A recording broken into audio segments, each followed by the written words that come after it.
Okay, live हो चुका है। तो नमस्कार, गुड मॉर्निंग, गुड आफ्टरनून, आप सभी को नमस्कार। मेरा नाम प्रवीण है, प्रवीण राय। नमस्कार सर। और जैसा कि आपको पता है, आज हम लोग fast and furious real stories, जिसमें कि जो लाइव हमारे हीरो हैं, जो हमारे लेजेंड हमारी कंपनी के, वो खुद आते हैं और अपनी स्टोरी बताते हैं आपको, अपनी प्रेजेंट टाइम, आज उनका वर्तमान क्या है, उनका भूतकाल कैसा था, उनका पास्ट कैसा था, उसके बारे में बताते हैं। तो आज हम इस सेकंड सेशन में आप सबका स्वागत करते हैं। और सबसे पहले मैं स्वागत करना चाहूंगा हमारी कंपनी के मास्टर ट्रॉफी के डायरेक्टर और इस कंपनी के बहुत बड़े लीडर और बहुत बड़े हीरो, हमारे मिस्टर ध्रुव कुमार सर का। ध्रुव कुमार सर, आपका स्वागत है। नमस्कार। नमस्कार नमस्कार सभी को नमस्कार।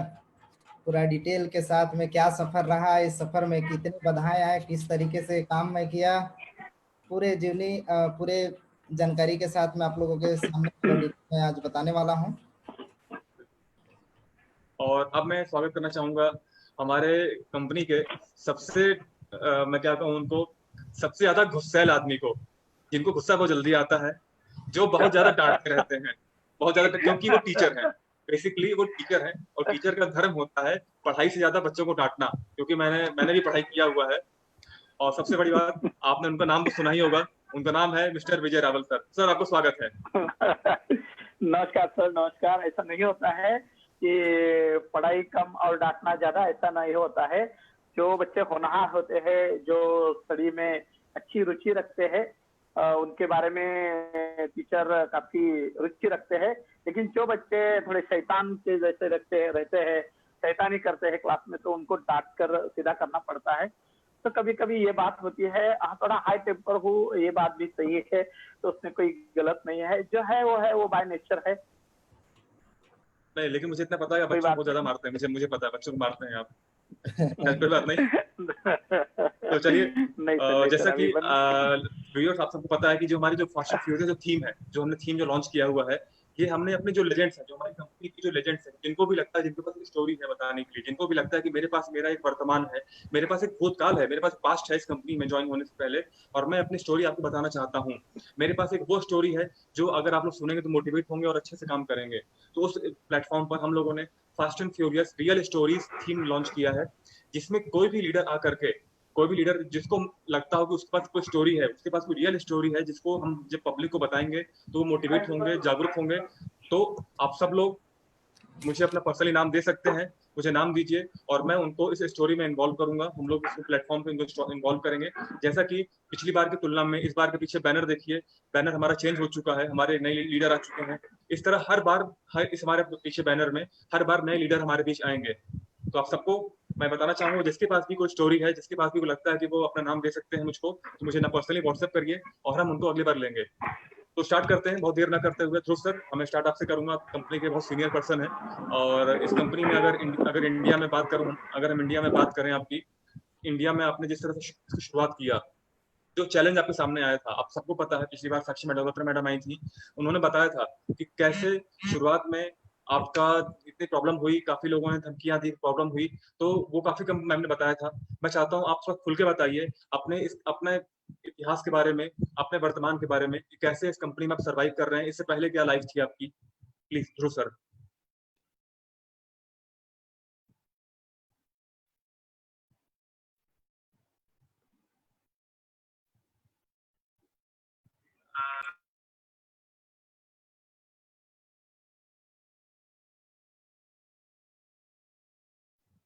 ध्रुव सर,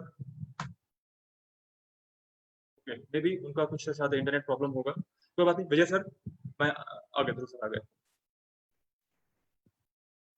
सर, आपकी आवाज नहीं आ रही, माइक ऑन करिए प्लीज। नहीं, ध्रुव सर, जस्ट इंटरनेट चेंज कर लेता हूं, या तो फिर इसी को रहने दें। मैं एक बार चाहूंगा कि आप लोग जितना फेसबुक में है सभी लोग एक बार क्लियर अगर आवाज आ रहा है तो चैट बॉक्स में आप लोग भी लिखिए कि एकदम प्रॉपर क्लियर आ रहा है। मैं फेसबुक में देखने वाले सभी लीडर्स को चाहूंगा कि एक बार टाइप करिए कि शुरू करें, ताकि पता चल सके क्या प्रॉपर आवाज आ रहा है मेरा। बेसिकली सर, जब हम फेसबुक से लाइव होते हैं तो फेसबुक और जूम में जब कनेक्ट करते हैं तो 9 से 10 सेकंड का गैप होता है। आप जो बात आप कहेंगे 9 सेकंड बाद जाके पहुंचती है फेसबुक में। कोई बात नहीं, कंटिन्यू करते हैं। तो जैसा कि मेरा क्वेश्चन था, आपने सुना होगा कि जो चैलेंजेस आपके सामने आए, जो अपने बताते हैं, अपने जो सब लोग अपनी अपनी जीवनी, सबके पास जितनी जीवनी होती बताने के लिए, आपके पास भी अपनी स्टोरी है कि इस कंपनी जब आए थे, क्योंकि इस कंपनी में फर्स्ट अचीवर अगर बात करें, first achiever, first leader manager, कई सारे अचीवमेंट ऐसी जो पहली पहली बार आपने ही इंडिया में लिया है। तो प्लीज अपने उस बारे में बताइए, अपने इतिहास के बारे में बताइए, कंपनी के कैसे आपने शुरुआत किया। बिल्कुल प्रवीण जी, मैं शुरुआत करता हूं अपने पूरे जीवनी कैसा शुरुआत रहा, मेरा एजुकेशन कैसा रहा, और मैं कहां से रहने वाला हूं, और इस सफ़र में किस तरीके से काम में किया, सारे पूरे डिटेल के साथ में मैं अपना शुरुआत करता हूं। बहुत लोग के जो भी सवाल होंगे उसी में कवर हो जाएंगे। ऐसे मेरा नाम ध्रुव कुमार है और मैं रहने वाला एक छोटा सा गांव जिसमें 2000 की आबादी है। मेरे गांव की आबादी 2000 लोगों की है और बलरामपुर जिले के ग्राम मरमा पड़ता है गांव का नाम। ये छत्तीसगढ़ में पड़ता है, छत्तीसगढ़ भारत।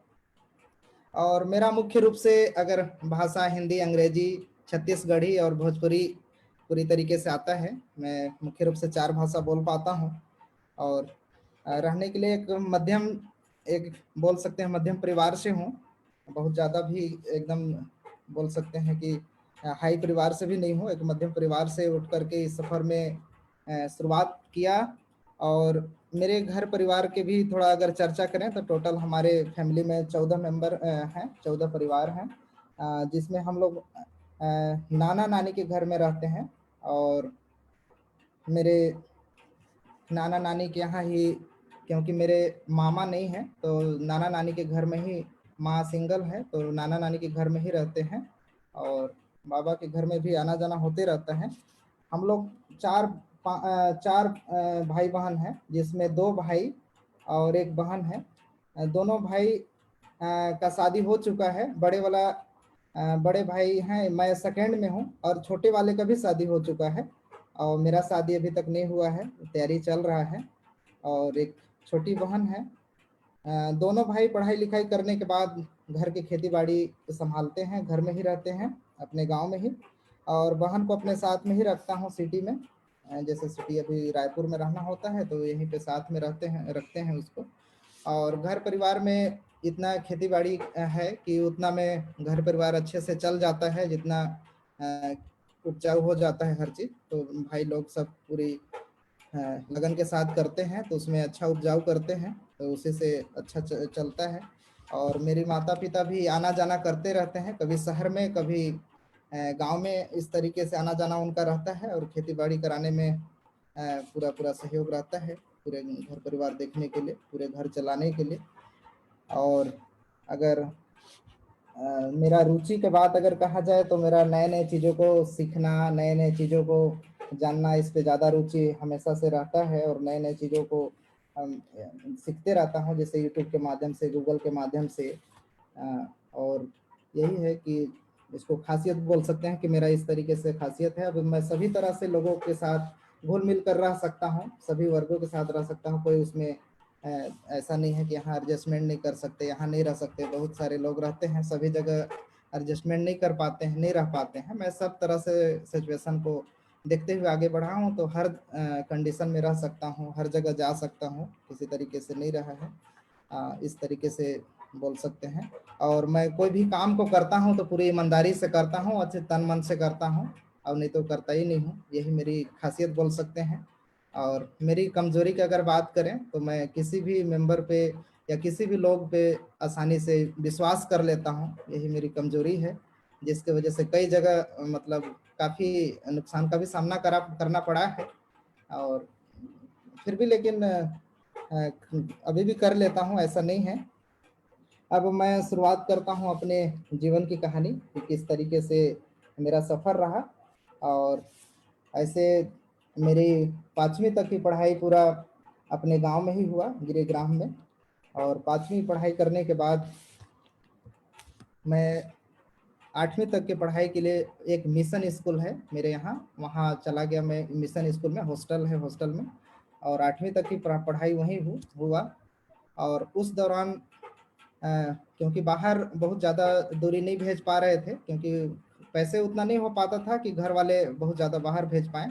क्योंकि बहुत पहले मेरे पिताजी उड़ीसा में एक अच्छी कंपनी में काम करते थे, उसमें मैनेजर थे। तो आपसी वहीं के लोकल स्थानीय लोगों के साथ काफ़ी लड़ाई झगड़े होने की वजह से लड़ाई इतना बढ़ गया था कि फैक्ट्री में आग लग गया और काफ़ी लोग, एक दो लोग, कई लोगों की जान भी चली गई, जिसके वजह से पिताजी वहाँ से छोड़ करके आ गए और दोबारा फिर नहीं वहाँ पे गए। फिर मालिक बुलाया वहाँ पे, तो फिर दोबारा जाना ही नहीं चाहे, बोले कि इस तरीके से होता है तो जान बचे तो लाखों पाए। ऐसे नहीं बोलते हैं कि जान बचे तो लाखें पाए, मतलब जान बच जाएगा तो दोबारा फिर हो जाएगा, इसलिए दोबारा कभी नहीं गए।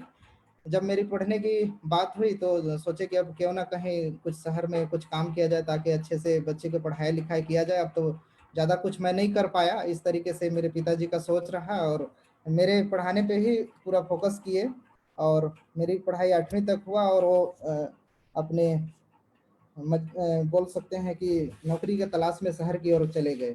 जिस समय मैं हॉस्टल गया था उसी दिन सेम डे पे हम हॉस्टल गए, पिताजी शहर की ओर गए थे।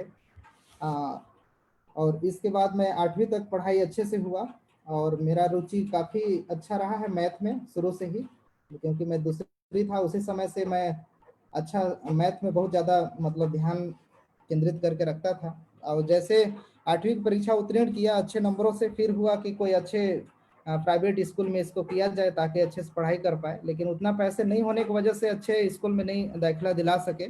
फिर से दोबारा आकर के गवर्नमेंट स्कूल में पढ़ाई करना शुरू किया मैं। और शहर में ही पिताजी जो जॉब खोजे थे और डेली फॉर्म का जॉब था, एक छोटा सा जॉब था, और वहीं पे मैं भी रहना शुरू किया और 9वीं से लेके 12वीं तक का सफ़र वहीं पढ़ाई और पिताजी के साथ में हाथ बढ़ाना, साथ में उनके साथ में रहना, जैसे खाना पीना उसी समय से बनाना भी सीख गया था और हर चीज़ पिताजी के साथ में रहना शुरू कर दिया और काफ़ी फिर मुश्किल। एक इसमें एक आराम है कि जब आप शादी होगी तो खाना आपको बना लेंगे आप, शादी जब हो जाएगी आपकी। बिल्कुल बिल्कुल, काफ़ी मतलब ऐसा मुश्किल दिन देखे हैं कि उतना एकदम एक्सप्लेन कर पाना, मतलब बताना ही लगता है कि कैसे बताऊं, ऐसा टाइप से है। काफ़ी परेशानी को सामना करते हुए पूरे पढ़ाई किए और पढ़ाई करने के दौरान काफ़ी परेशानी हुआ। और ऐसे 2006 में 8वीं पास किए थे और 2010 में नहीं 2008 में फिर 10वीं पास किए और 2012 में नहीं 2010 में फिर 12वीं पास किए। जैसे 12वीं पास किए और 10वीं के बाद चयन करना रहता है सब्जेक्ट, मेरा बचपन से रुचि मैथ में था तो मैंने मैथमेटिक्स सब्जेक्ट को चयन किया और मैं इंजीनियरिंग लाइन पे जाना चाहा। लेकिन घर वाले का ऐसा कुछ भी सोच नहीं था, क्योंकि घर वाले भी बोल रहे थे कि हम लोग तो पढ़ा नहीं पाएंगे, तुम लेके भी क्या करेगा मैथ, कोई मतलब ही नहीं आगे, क्या जान रहे हैं कि पढ़ा तो पाएंगे ही नहीं तो तुम क्या पढ़ के क्या करोगे, लेके क्या करोगे, ऐसी आर्ट ले ले। लेकिन मेरे मन में रुचि था कि लूंगा तो मैथ ही लूंगा, नहीं तो लूंगा ही नहीं। फिर बोले कि नहीं आगे तो पढ़ा नहीं पाएंगे, मैथ लेके क्या करोगे, लेकिन फिर भी मैं ठान लिया था कि नहीं मैथ ही लेना है। फिर मैथ लेके पढ़ाई शुरू किया, अच्छे से पढ़ाई 12वीं तक किए और 10वीं में ज़्यादा तो नहीं, मतलब मीडियम स्टूडेंट रहा हूँ पूरे पढ़ाई में, क्योंकि 70% मैं आया था 10वीं में, फिर 12वीं में आया 75 गवर्नमेंट में स्कूल में पढ़ के। और गवर्नमेंट स्कूल में पढ़ाई करके 70-75 भी उस समय काफ़ी रहता था, 2010 की बात बता रहा हूँ। और जब पढ़ाई खत्म हुआ, खत्म होने के बाद अब विषय आ गया कि हम क्या करें, आगे कैसे पढ़ाई करें, हायर लेवल के जो एजुकेशन है उस एजुकेशन के लिए काफ़ी पैसे की ज़रूरत पड़ेगा, वो पैसे कैसे आ पाएगा, काफ़ी मुश्किल हुआ। उसी दौरान एक कहीं पे सेमिनार चल रहा था, एक हमारे कोई मित्र थे और उन्होंने बोला कि अब पढ़ाई नहीं भी आगे कर पाओगे कोई दिक्कत नहीं, मेरे साथ में आओ और पूरा माला माल हो जाओगे, बहुत अच्छा रहेगा। और काफ़ी मतलब मोटिवेट करके मेरे को तो ले गए और गलत कमेंट करके और गलत तरीके से गाइड करके, और उनके साथ में मैं जुड़ गया कोई कंपनी में। और वहाँ पे पैसे नहीं था तो ज़मीन बेच करके वहाँ पे उस कंपनी में जुड़ा था। उस दिन को याद करता हूँ कि मैंने वो गलत किया था, क्योंकि ज़मीन बेच के मेरे को नहीं करना चाहिए था। लेकिन 10वीं 12वीं में उतना मतलब मेच्योर नहीं था, जानकारी नहीं था कैसे करना चाहिए कि नहीं करना चाहिए। देखा कि नहीं सब लोग 6-6 लाख के चेक लेकर के स्टेज में खड़े हैं तो शायद मैं भी उस तरीके से हो जाऊंगा, ऐसा मन में लग रहा था। और मेरे जो लीडर थे वो लीडर ऐसा बोल दिया कि अब कोई दिक्कत ही, तुम नहीं भी कर पाओगे तो कोई दिक्कत नहीं, मैं तुम्हारे साथ हूँ और बहुत अच्छा हो जाएगा। तो मैंने भी सोचा कि शायद अच्छा हो जाएगा, लेकिन हुआ कुछ नहीं। आज जो लीडर भी वहीं को वहीं हैं, और क्योंकि उस तरीके से गलत कमेंट करके नहीं करना चाहिए था, तो उस तरीके से वहाँ का दौर रहा और काफ़ी मैं मेहनत किया। मेहनत वहाँ लगातार किया, लगातार करने के बाद मात्र 4-5 महीनों में जैसे एग्जाम खत्म हुआ, 3-4 महीने का जो गर्मी का गैप मिलता है, रात दिन एक कर दिया एकदम कि उसी में एकदम जो करना है अब इसी में कर देना है, जिंदगी बना के रहेंगे इसमें और कमा के रहेंगे। एकदम बहुत दूर दूर तक एकदम साइकिल में बता रहे हैं कि 100 किलोमीटर तक काफी उसके साथ में गए हैं। इतना सफर किए, इतना मीटिंग, इतना सेमिनार, कई जगह लोगों को बताना, बहुत ज्यादा मेहनत किए, लेकिन हुआ कुछ नहीं। बस जो हुआ था वो हुआ था, अनुभव मिला था, केवल अनुभव ही मेरे साथ था, बाकी कुछ नहीं था। अब घर वाले बोले कि पूरे इतना मेहनत, वो कंपनी जिंदा थी, वो कंपनी हाँ, अभी जिंदा है? नहीं कंपनी तो अभी पता नहीं चल रहा है कि नहीं चल रहा है, लेकिन लेकिन लीडर अभी तक कुछ नहीं कर पा रहे हैं, जस का तस हैं जहां तक, और परेशानी का सामना कर रहे हैं क्योंकि गलत तरीके से वो किए थे। तो मैं फिर, घर वाले भी बोले कि मैथ से पढ़ाई करके 75% ला लिए हो, ये सब लंदर फंदर क्या करते हो, कुछ मत करो, कुछ अच्छे से पढ़ाई करो और इंजीनियरिंग करो, या तो कोई भी पढ़ाई करो, अच्छे से नौकरी लग जाएगा, अच्छे से शादी हो जाएगा, एक लाइफ चलेगा, और क्या करोगे, ये सब क्यों करना चाहते हो, अच्छे से पढ़ाई लिखाई में भी है। क्योंकि गांव में मैं आसपास एरिया में मतलब पढ़ाई में अच्छा था, क्योंकि किसी का नहीं आया था, तो सब लोग, काफी लोग बोले कि आप पढ़ाई पे ध्यान दो, ये सब से कुछ नहीं रखा हुआ है। मैं भी लास्ट में सोचा कि हाँ यार, जब 4-5 महीनों मात्र 2000 कमाया, तो कितना कमाने में 6 लाख में लगेगा, लग रहा है कि वर्षों लग जाएगा, इसलिए कई साल लगेगा। इसलिए मैं फिर से दोबारा एजुकेशन की तरफ भी चयन करना शुरू किया, और फिर मैं बड़े सिटी की ओर जाना शुरू किया, जाने के लिए प्लान किया, लेकिन उतना पैसा नहीं था। घर वाले भी बोले थे कि आगे तो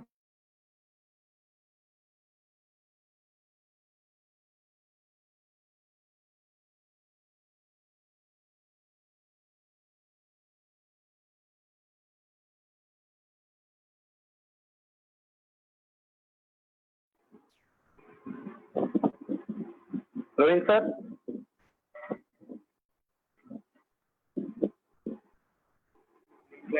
सर आपकी आवाज नहीं आ रही है, लगता है कुछ इंटरनेट प्रॉब्लम है, क्योंकि आज मौसम बहुत जगह खराब है, सब जगह मौसम बहुत खराब है, बहुत खराब है। आज भारत के हर क्षेत्र में अगर बात की जाए, तो मैं आज लखनऊ में हूँ, आप महाराष्ट्र में हैं, दूसरा छत्तीसगढ़ में है, और सब जगह मौसम खराब है।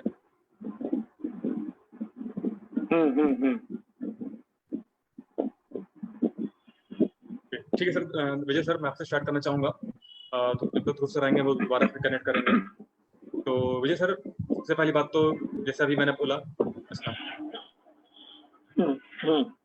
बोलो ना सर।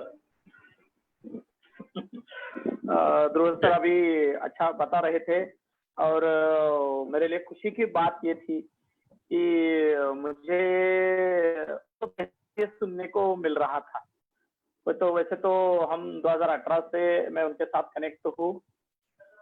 मैं मेरा थोड़ा सा जीवन परिचय या जो भी चीजें हमारे प्रोग्राम के मुताबिक जो भी चल रहा है उसके बारे में हम चर्चा करेंगे। मेरा नाम विजय प्रकाश रावल है, मैं प्राइमरी स्कूल टीचर हूँ, और पिछले 22 साल से मैं एज अ प्राइमरी टीचर की नौकरी कर रहा हूँ। मैं नौकरी काफी जल्दी लगा, यानी कि 1993 में मैं 10th पास हो गया, 1995 में मेरा 12th हो गया, उसके बाद 1997 में मेरा डीएड का जो भी कोर्स था 2 साल का वो खत्म हो गया, और जैसे ही कोर्स खत्म हो गया अगले साल मुझे जॉब मिल गया। 1998 में जुलाई को मुझे नौकरी मिल गई। पिताजी प्राइमरी टीचर थे, और एजुकेशन में उनका अच्छा सपोर्ट था, काफी डिसिप्लिन्ड हमारे पिताजी है, उनको जो चीज चाहिए वही करनी थी। और हम तीनों भाई थे, हमें बहन नहीं थी, और अच्छा वहाँ कुछ उथल पुथल या क्या बोलते हैं स्ट्रगल वाला लाइफ ऐसा कुछ नहीं, बहुत ही अच्छी हमारा जो भी है बचपन निकल गया, शिक्षा भी अच्छी हुई, अच्छे वातावरण में हुई। मैं बहुत ही लकी समझता हूँ खुद को कि जिस वातावरण में हम बड़े हो गए, वहाँ जो भी हमें खाने को मिला, जो भी चीजें हमें मिली, वो काफी कम लोगों को मिलती है। कि हमारे आजू बाजू का जो भी नेचर था, जो भी चीजें थी, जो भी चीजें हमें मिली, मैं काफी काफी खुद को भाग्यवान समझता हूँ। शुरू से, बचपन से मैं एक ड्रीमर हूँ। बचपन से मैं कहता था कि हमारे मराठी में एक कहावत है कि साखरेचे खानार त्याला देव देनार, यानी कि हम हिंदी में अगर बोलते हैं कि जो सोचेगा वो आपको मिलेगा, जो भी चाहेगा वो मिलेगा। और एक चीज पर मैं भरोसा करता था कि लात मारीन तो पानी काढ़ी, यानी कि हमारा जो महाराष्ट्र है, महाराष्ट्र की जो भी अच्छा खासा यहाँ का हिस्ट्री है, उससे बहुत अच्छे चीजें हमें मिली थी। और वो उसको हम फॉलो करने की कोशिश करते थे। मेरे लाइफ में बहुत ही अच्छी एक चीज हो गई कि मेरे पिताजी प्राइमरी स्कूल में टीचर थे, और वो जिस स्कूल में पढ़ाते थे उस स्कूल की लाइब्रेरी थी। और दिवाली की वेकेशन और जो समर वेकेशन थी, उस वेकेशन में हमें हमारे पिताजी वहां का जो भी लाइब्रेरी था, वहां से जितने भी किताबें थे वो घर लाते थे। और मेरा जो भी कैरेक्टर बिल्डिंग कहे या सोचने का तरीका कहे, तो वो जो किताबें लाते थे वो पूरा का पूरा पढ़ते थे। लेकिन मैं एक क्या बोलते हैं उसको, ना कहे ऐसे मैं एक कंपटीशन लगाता था कि उनका एक किताब खत्म हो गया, मैं भी एक किताब खत्म करता था, उनका दूसरा किताब खत्म हो गया, मेरा भी दूसरा किताब, यानी कि थैली भर की जितनी भी किताबें वो लाते थे, वो हमारी जो छुट्टी होती थी, छुट्टी खत्म होने से पहले वो पूरी के पूरी किताबें मेरी खत्म होती थी। और मैं तो मानता हूँ कि मेरी जिंदगी में ये बहुत बड़ी चीज है। आज भी मैं जहां बैठा हूँ, मेरे साइड में ये जो कमेज है, इसके नीचे एक ड्रॉवर है, उसमें से बहुत किताबें अभी है। और अभी भी मैं हर दिन पढ़ने की कोशिश करता हूँ। अभी लॉकडाउन में काफी कुछ बदल गया, थोड़ा सा मूड इधर उधर हो गया, लेकिन फिर भी जब मैंने एक जगह पढ़ा था कि आप जिंदगी में सिर्फ 2% टाइम हर दिन का दे दो, आपका लाइफ चेंज हो जाएगा। लेकिन वो 2% टाइम आपको देना है पढ़ाई में, यानी कि ओनली 30 मिनट, सुबह को 15 मिनट, शाम को 15 मिनट। ये मैं काफी पिछले बहुत सारे साल से मैं इसको फॉलो कर रहा हूँ। शिक्षा हो गई, नौकरी लग गई, और नौकरी जिस मंथ में मुझे नौकरी लग गई, मुझे खुशी भी होती है और दुख भी होता है। दोस्तों, मेरा MLM में जो भी जर्नी है उसी टाइम से शुरू हो गया, और ये जर्नी चलता रहा। जो भी मार्केट में आया वो अभी जैसा आपने बोला कि आपने यहाँ बैठे हुए हैं, उस बगल में टेबल में बहुत सारी किताबें रखी हैं, तो उन सब किताबों में काफी अच्छी किताबें होंगी। कुछ आपके हमारे ग्रंथ की होती हैं, कुछ हमारे मोटिवेशन की होती हैं, कुछ हमारे सोच की होती हैं, कुछ हमारे सब्जेक्ट टॉपिक की होती हैं। तो इन सब किताबों में आपकी नेटवर्किंग की किताब कब आई? नेटवर्किंग किताब आ गई सर 1999 में, जब मैंने MBA ज्वाइन किया था। और MBA में एक सिस्टम थी, ब्रिज सिस्टम, और उसमें तो मैं कुछ ज्यादा कर नहीं पाया क्योंकि कांटेक्ट होना चाहिए। प्रयास तो बहुत अच्छा किया, 6 महीने 8 महीने में उसमें काम किया। 72,000 के ऊपर मैंने उसमें खर्चा किया था। लेकिन उस टाइम जो किताबें मिली ना, वो मेरी जिंदगी में, मुझे जिंदगी में आने वाले बहुत सारे जो भी फेल्यूर थे, उसमें से उन किताबों ने मुझे पीछे लाया। बहुत सारी कॉपीकैट ऑफ मार्केटिंग थी, मैजिक ऑफ थिंकिंग बिग, मेरे लाइफ का बहुत ही बड़ा किताब। मैं हर एक को बोलता हूँ कि आप कुछ और पढ़ो या ना पढ़ो, लेकिन जो मैजिक ऑफ थिंकिंग बिग है, वो किताब हर एक को पढ़नी चाहिए। उसमें से जो भी आप सीखेंगे, और ये किसी भी किताब को एक बार पढ़ने से सर कुछ भी नहीं मिलता है। सिर्फ किताब का इंट्रोडक्शन होता है, या मेन पॉइंट उसमें से जो होते हैं उतने ही होते हैं। जैसे हम बोलते हैं ना, अगर खाना खाते हो तो उसे 32 टाइम्स हमें चबाना चाहिए। किताब के बारे में कम से कम ये चीज 3 या 4 बार करनी ही चाहिए, क्योंकि शुरू में हमारा सिर्फ एक मोटिवेशन रहता है कि मुझे किताब पढ़नी है, तो खुशी होती है।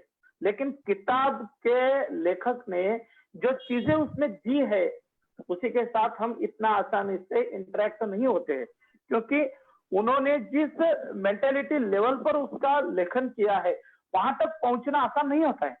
यानी कि जैसे सत्संग में लोग बैठते हैं, मुनिवर या साधुजन जो कहते हैं उन लोगों को सुनाई तो देता है, लेकिन उसका जो रस ग्रहण जिसे बोलते हैं, अर्थ जिसे बोलते हैं, वो इतना आसानी से नहीं पता चलता है, क्योंकि उन्होंने बहुत बार सोचकर। आपकी लाइफ में आपने बोला टीचर, आपने बोला लाइफ में टीचर बन गए, अच्छी जॉब आ गए, तो नेटवर्किंग की जरूरत क्यों पड़ी आपको? सर हर एक प्राइमरी टीचर को नहीं कहूंगा सर। वॉरेन बफेट का एक सेंटेंस था, उस टाइम जब मैं जॉब में लगा था ना, तो 3,780 रुपए मेरी सैलरी थी सर। 3,780 रुपए उस टाइम सैलरी थी। उसमें से बहुत सारे कटिंग होते थे, फंड का कटिंग होता है, ये कटिंग होता है, वो कटिंग होता है। और यहाँ से मैं वैसे तो सोलापुर डिस्ट्रिक्ट में हूँ, पंढरपुर में मैं रहता हूँ, और मेरा स्कूल यहाँ से 23-24 किलोमीटर में था। तो हम यहाँ से बस से जाते थे, और घर से स्टैंड तक जाने के लिए साइकिल लगती थी, तो साइकिल वहां से रखनी पड़ती थी। हमारा एक संस्था थी, वहां हम लगाते थे, वहां से जाते थे। तो पैसा कमाना ये तो बहुत, नौकरी से पहले भी उसके बारे में बहुत बार सोचा था। और जैसे दिक्कतें आ गई और लोगों ने बताया कि आप ये करो वो करो, आपके पास टाइम होता है, आप कर सकते हो, आपके लिए जरूरत भी है, तो शुरू किया। और शुरू करने के बाद एक के बाद एक प्लेटफॉर्म आते गए, लेकिन मेन जो चेंज आ गया जब कुछ पढ़ा लेकिन उसका अमल नहीं किया सर। रियल बताता हूँ, कुछ जो शिक्षा मिली, जो भी कुछ पढ़ाई थी, उसके ऊपर जाना चाहिए था, लेकिन वो अगर करता तो मुझे ये नहीं मिलता। अभी ये जो मेरे पीछे है, ये जो मुझे मिला है, वो नहीं मिलता सर। इसलिए जिंदगी में जो भी जिंदगी में जो भी चीजें होती, मान लो कि मैं अगर मुझे वहां जो किताबें मिली थी उसको मैं अमल करता, तो मैं इस प्लेटफॉर्म पर नहीं आता।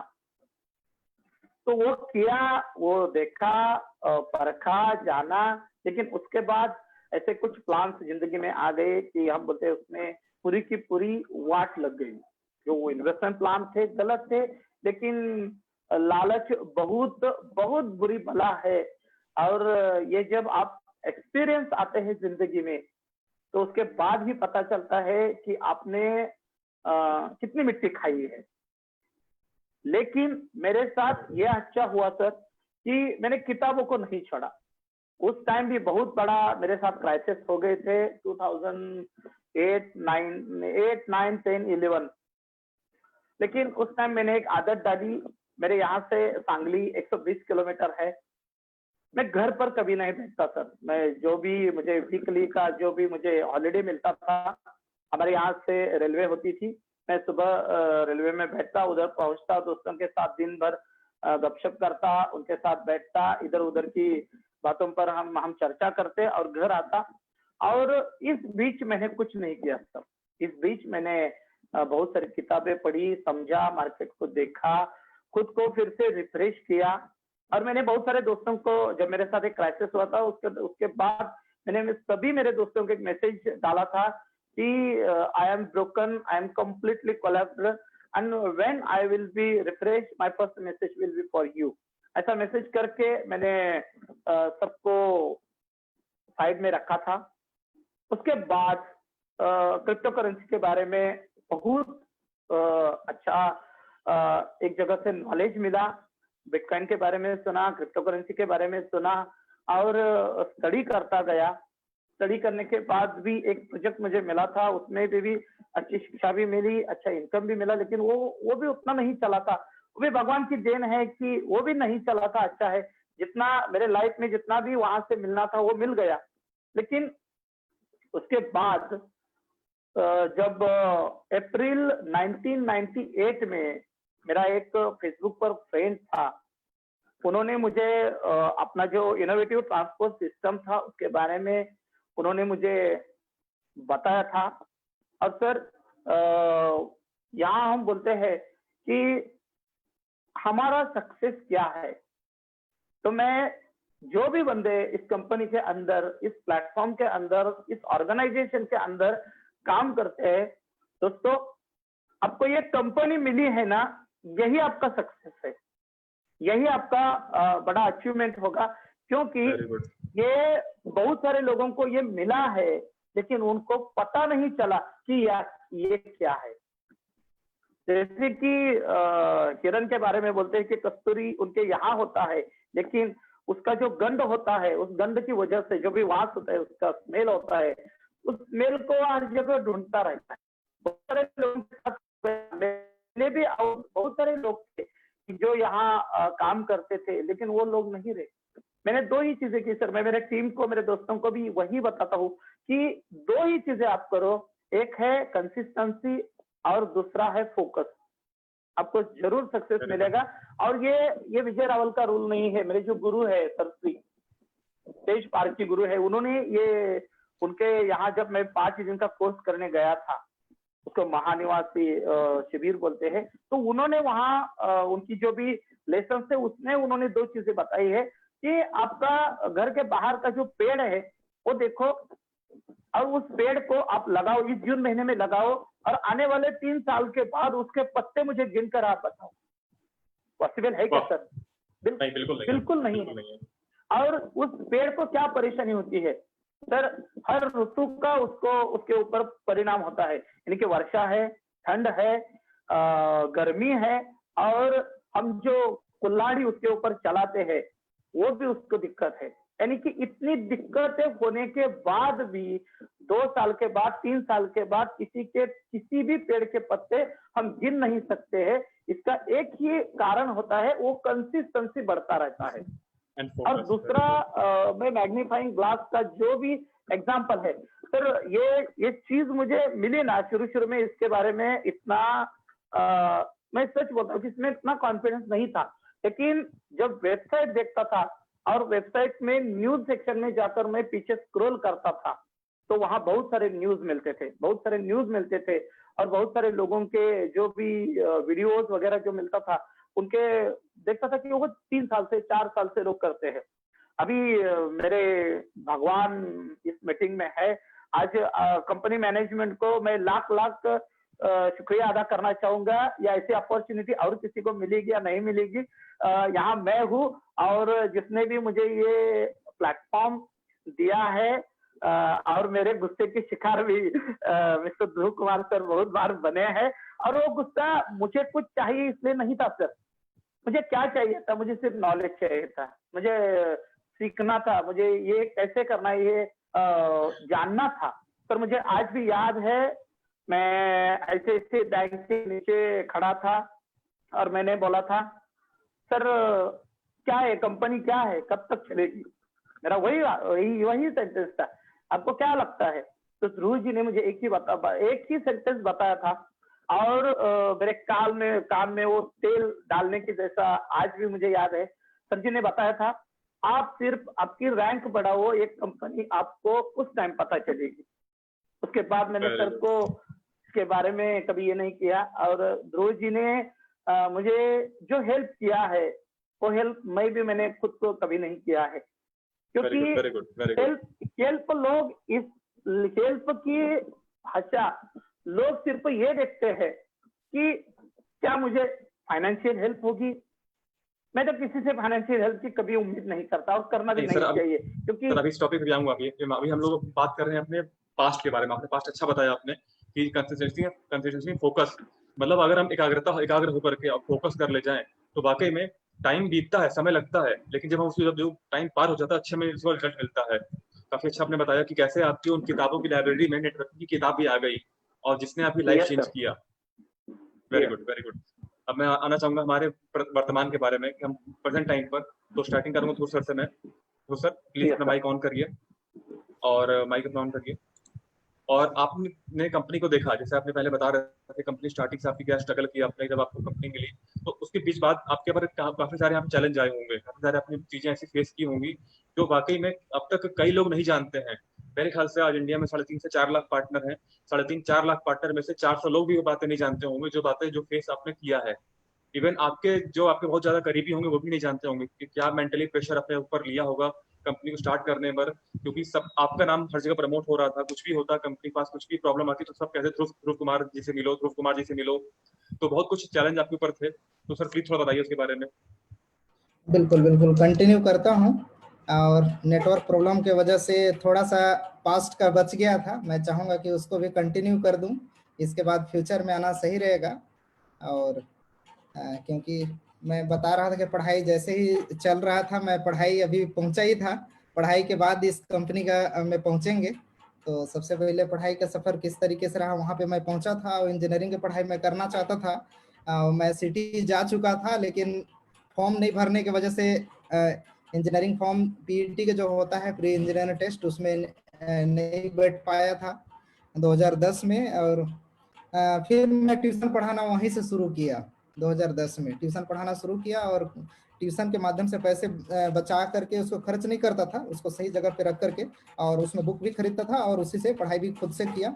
और बाद में पीईटी इंजीनियरिंग के अच्छे से अच्छा रैंक भी आ गया उसमें। और कहना चाहिए कि उसमें अब हो गया कि एडमिशन कैसे लिया जाए। एडमिशन के लिए काफी पैसे की जरूरत पड़ता है, अगर अच्छा रहे, अगर पैसा आपके पास नहीं है तो अच्छा कॉलेज मिलने के बाद भी उस कॉलेज में नहीं जा पाएंगे। कंडीशन कुछ मेरा भी ऐसा ही था, पैसा नहीं होने की वजह से अच्छा रैंक होने के बावजूद भी अच्छा कॉलेज में नहीं जा सके। जैसे छत्तीसगढ़ में है कि भिलाई और रायपुर में और बिलासपुर में अच्छे अच्छे कॉलेज हैं जहाँ से अच्छे इंजीनियरिंग किया जा सकता है, लेकिन उस समय उतना पैसे नहीं था कि मैं बड़े सिटी इंजीनियरिंग को कंप्लीट कर पाऊँ। तो मैंने बाद में तय किया कि मैं अपने ही जिले के लखनपुर से इंजीनियरिंग करने का फैसला लिया और मैं फिर एडमिशन करा लिया वहाँ पे। एडमिशन कराने से पहले कई परेशानी हुआ, क्योंकि एडमिशन के फीस के लिए पैसे नहीं हो पाते थे। और मैं कई लोगों से, पूरे गांव से लेकर के सभी से पैसे जुटाने की कोशिश किया, लेकिन पैसे व्यवस्था नहीं हो सका। और जहाँ तक कि मेरे पिताजी जहाँ पे 10 साल से काम करते थे जिन सेठ के यहाँ, उनसे भी मांगने की कोशिश किए, उन्होंने भी 20,000 पैसे नहीं दिए। वो इसलिए नहीं दिए क्योंकि उनको लगता था कि ये छोटा सा लड़का और इतना गांव से रहने वाला क्या इंजीनियरिंग कर पाएगा, अच्छे अच्छे पैसे वाले तो इंजीनियरिंग नहीं कर पाते थे, ऐसा मुझे उन्होंने कह के और मना कर दिया। लेकिन फिर भी मैंने नहीं हार माना, क्योंकि था कि नहीं, मेरे को इंजीनियरिंग करना है चाहे जो भी हो जाए। फिर लास्ट में वो दिन को मेरे को याद है, लास्ट में सबसे लास्ट में मैं ही एडमिशन किया था। 5 बजे का समय था, 4:30 में मेरी एडमिशन हुआ था। और मैंने फिर लोन में उधार में पैसे लेकर के अपना एडमिशन कराया था। एडमिशन हो गया। एडमिशन करने के बाद फिर बुक की भी पैसे काफ़ी ज़रूरत पड़ता है, और साथ में और पढ़ाई के लिए और भी अन्य खर्चे होते हैं, वो सब के लिए भी। लेकिन बाद में मैंने ठान लिया था कि बाद में हम लोन लेंगे और लोन के माध्यम से आप आगे का पढ़ाई करेंगे। लोन के लिए भी देखिए, अगर शुरुआत में आपके पास बैकग्राउंड अच्छा नहीं है और घर में कुछ ऐसा बैकअप नहीं है तो लोन भी आसानी से नहीं मिलता है। उस बैंक को अभी भी मैं याद करता हूँ कि अभी जाते हैं तो वही हमेशा आते ही चाय पिलाते हैं और पूछते हैं सर कैसे हैं। लेकिन वही जब मैं लोन लेने जाता था तो मेरे को याद है 1 साल 12 दिन टोटल मैं काउंट किया हूँ, 1 साल 12 दिन मैं दौड़ा था उस बैंक में, तब जाकर लास्ट में लोन मिला था। क्योंकि ये डॉक्यूमेंट नहीं है, ये नहीं है तुम्हारे पास, ऐसा नहीं है तो ऐसा नहीं है, मतलब कई परेशानी एकदम नहीं देना है जैसे। लेकिन फिर भी मैंने हार माना। तो उसमें उस दौरान इतना दौड़ाए, ये डॉक्यूमेंट, वो कागज कोर्ट से बनवा के लाओ, तो एफिडेविट बनवा के लाओ, उस बैंक से बनवा के लाओ, घर से लिखवा के लाओ, जमीन के कागज लाओ। इस तरीके से एक एक बार में एक एक कागज मांगते थे, तो उससे काफी परेशानी का सामना करना पड़ा। प्लस में पढ़ाई भी था कि पढ़ाई अगर इंजीनियरिंग में गए हैं, अगर अच्छे से पढ़ाई नहीं करेंगे फिर घर वाले को, गांव वाले को क्या बोलेंगे कि इंजीनियरिंग की पढ़ाई रास्ते में ही छोड़ के आ गया। ऐसा भी नहीं कर सकते थे मैं। तो फिर मैं सोचा कि अब रहने की व्यवस्था किया जाए, क्योंकि मैं जहाँ रहता था वहाँ से रूम किराए पर रहता था, किराया भी देना पड़ता था, पैसे बच नहीं पाता था। इसलिए मैं, एक थे अच्छे ही थे, उनके साथ संपर्क हुआ। उन्होंने बोला कि अब तुम ऐसा करो, मंदिर में रहना शुरू करो, उसमें ये होगा कि पैसे नहीं लगेंगे, रूम के खर्चे बच जाएंगे, और जो पैसे रूम के दे रहे हैं उस पैसे से आप पढ़ाई कर लेंगे, बुक खरीद लेंगे। मैंने भी सोचा कि बहुत अच्छा बोल रहे हैं। और उनसे मुलाकात जब बैंक के लोन लेने में बार बार ज्यादा था तब हुआ उनसे, क्योंकि क्या ऐसा समस्या, तो बताए कि ऐसा ऐसा समस्या है मेरे साथ, अब मैं चाह रहा हूँ अच्छी पढ़ाई करना। तो उन्होंने भी अच्छा सहयोग किए। और जब जब मैं वहाँ मंदिर में रह के पढ़ाई करना शुरू किया, और वहाँ मंदिर में काफी दिन रहता, शाम को सुबह शाम पूजा भी करना और साथ में कॉलेज भी जाना, तो ऐसी दिनचर्या रहा वहाँ पे। और इसके बाद कुछ महीने बाद वहाँ पे 5-6 महीने रहा। इसके बाद काफी दूर 35 किलोमीटर दूर कॉलेज शिफ्ट हो गया, नए जगह पे नया कॉलेज वहाँ पे शिफ्ट हो गया। वहाँ पे डेली आना जाना बस में, उसमें 2-3 घंटे का सफर लग जाता था, प्लस में थक भी जाते थे, प्लस में शाम को आकर के मंदिर में रहना। अंबिकापुर के दुर्गा मंदिर है उसमें मैं रहता था। वहाँ के महेश मुनि जी आचार्य जी थे, काफी अच्छे, अभी भी हैं, कंटिन्यू चल रहा है, अभी भी मंदिर में आना जाना होते रहता है, मैं भी जाता हूँ, उस दिन को याद करता हूँ। और फिर जब 35 किलोमीटर दूर होने की वजह से बार बार आना जाना होता था डेली, तो समय नहीं बच पाता था पढ़ने के लिए, तो उतना अच्छा नंबर भी नहीं आते थे। कॉलेज में अलग से सुनाई पड़ता था, सर लोग सुनाते थे कि अच्छे से नहीं कर पा रहे हैं, तो और टेंशन भी होता था, प्लस में लोन का टेंशन, लोन भी नहीं मिला था उस समय। मैं फिर सोचा कि मैं क्यों ना कॉलेज के पास ही एक रूम ले लिया जाए और वहीं पर रहना शुरू करूं। लेकिन उतना पैसे भी नहीं था, क्योंकि कॉलेज के नज़दीक में अगर रूम लेना चाहेंगे तो पैसे काफ़ी महंगे मिलते हैं रूम। तो काफ़ी दूर मैं फिर 7-8 किलोमीटर दूर रखा, और साइकिल रखा था उस समय कॉलेज तक भी, और साइकिल से आना जाना किया। मेरे जितने भी फ्रेंड दोस्त हैं, कॉलेज के फ्रेंड हैं, उन लोग भी देख रहे हैं फेसबुक के माध्यम से, उन लोग भली भांति से देखे हैं एक एक चीज़ को, तो किस तरीके से मेरा पढ़ाई रहा। बाद में वहाँ पे 8-9 महीने के बाद फिर मैं 2 किलोमीटर दूर कॉलेज के पास में ही रूम लिया, वहाँ पे रहना शुरू किया, और देखा कि मेरा पढ़ाई की काफ़ी बुक खरीदना और भी मटेरियल खरीदने के लिए पैसे नहीं होने की वजह से फिर से मैं वहाँ ट्यूशन पढ़ाना शुरू किया, और कंटिन्यू फिर ट्यूशन पढ़ाते रहा और पढ़ना शुरू। मेरा लाइफ यही रहा, पढ़ना और पढ़ाना, पढ़ना और पढ़ाना, इसके अलावा कुछ भी बाहरी चीज़ों पे ध्यान नहीं देना रहा। इस तरीके से इंजीनियरिंग कंप्लीट किए, इंजीनियरिंग अच्छे नंबरों से कंप्लीट किए, और फिर हो गया कि अब जॉब खोजा जाए। जॉब के लिए कई जगह इंटरव्यू दिए, बहुत सारे कंपनियों में दिए, बहुत जगह तक कंपनी में केवल कि आपके पास कितना एक्सपीरियंस है, एक्सपीरियंस अगर नहीं है तो फिर मौका बाद में मिलेगा। इस तरीके से भी कई जगह करना पड़ा, काफ़ी मैं था कि अब कैसे करें। तो फिर इसके बाद वहाँ से कॉलेज कंप्लीट करने के बाद भी मैं घर नहीं गया था, क्योंकि घर में जाता तो फिर जीरो हो जाता, फिर बोलते कि इंजीनियरिंग कंप्लीट करके आखिर घर में ही आ गया, तो मेरे पास कुछ नहीं बचा था, ऐसा स्थिति आ जाता।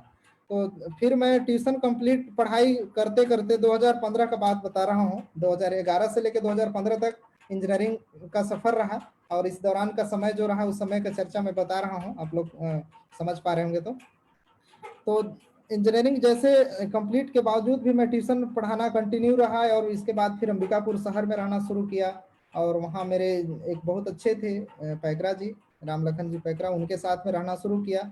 इसके बाद मैं सोचा कि इनके साथ में भी उतना अच्छा नहीं हो सकता है, क्योंकि इंजीनियरिंग करने के बावजूद मैं अगर अच्छा जॉब नहीं करूँगा, अच्छा कुछ नहीं करूँगा, तो सब लोग बोलेंगे कि इंजीनियरिंग करने के बावजूद भी अगर ये नहीं कर पाया तो बाकी कोई बच्चे नहीं कर पाएंगे। मतलब मेरे आसपास के गांव के आसपास में मैं ही इंजीनियरिंग किया था, तो सबके मन में था कि इंजीनियरिंग कर लिया है इसका मतलब बहुत अच्छा कुछ इसका अब होगा, और ये तो अब इंजीनियर बन ही गया।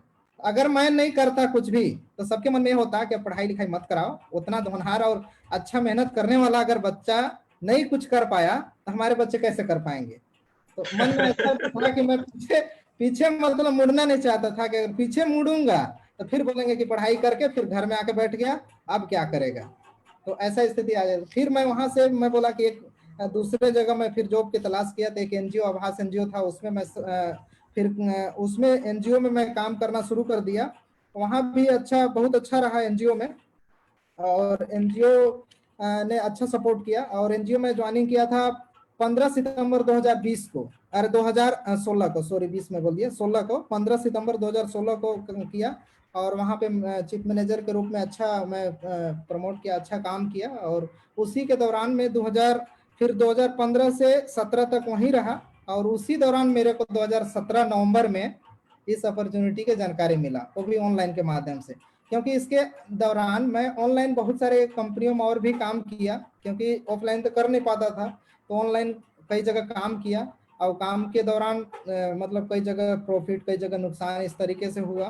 तो कहीं ना कहीं बीच में मन में हो गया था कि अब किसी भी ऑनलाइन काम नहीं करना है, तो केवल जॉब में ही ध्यान देता था। लेकिन जब ये अपॉर्चुनिटी आया मेरे पास, तब इसके बारे में थोड़ा अध्ययन किया, तो लगा कि शायद इसमें मैं पैसे लगा के भी छोड़ दूंगा और नहीं भी कर पाया, किसी को नहीं भी बता पाया, तो कम से कम मेरा पैसा तो नहीं डूबने वाला है भाई।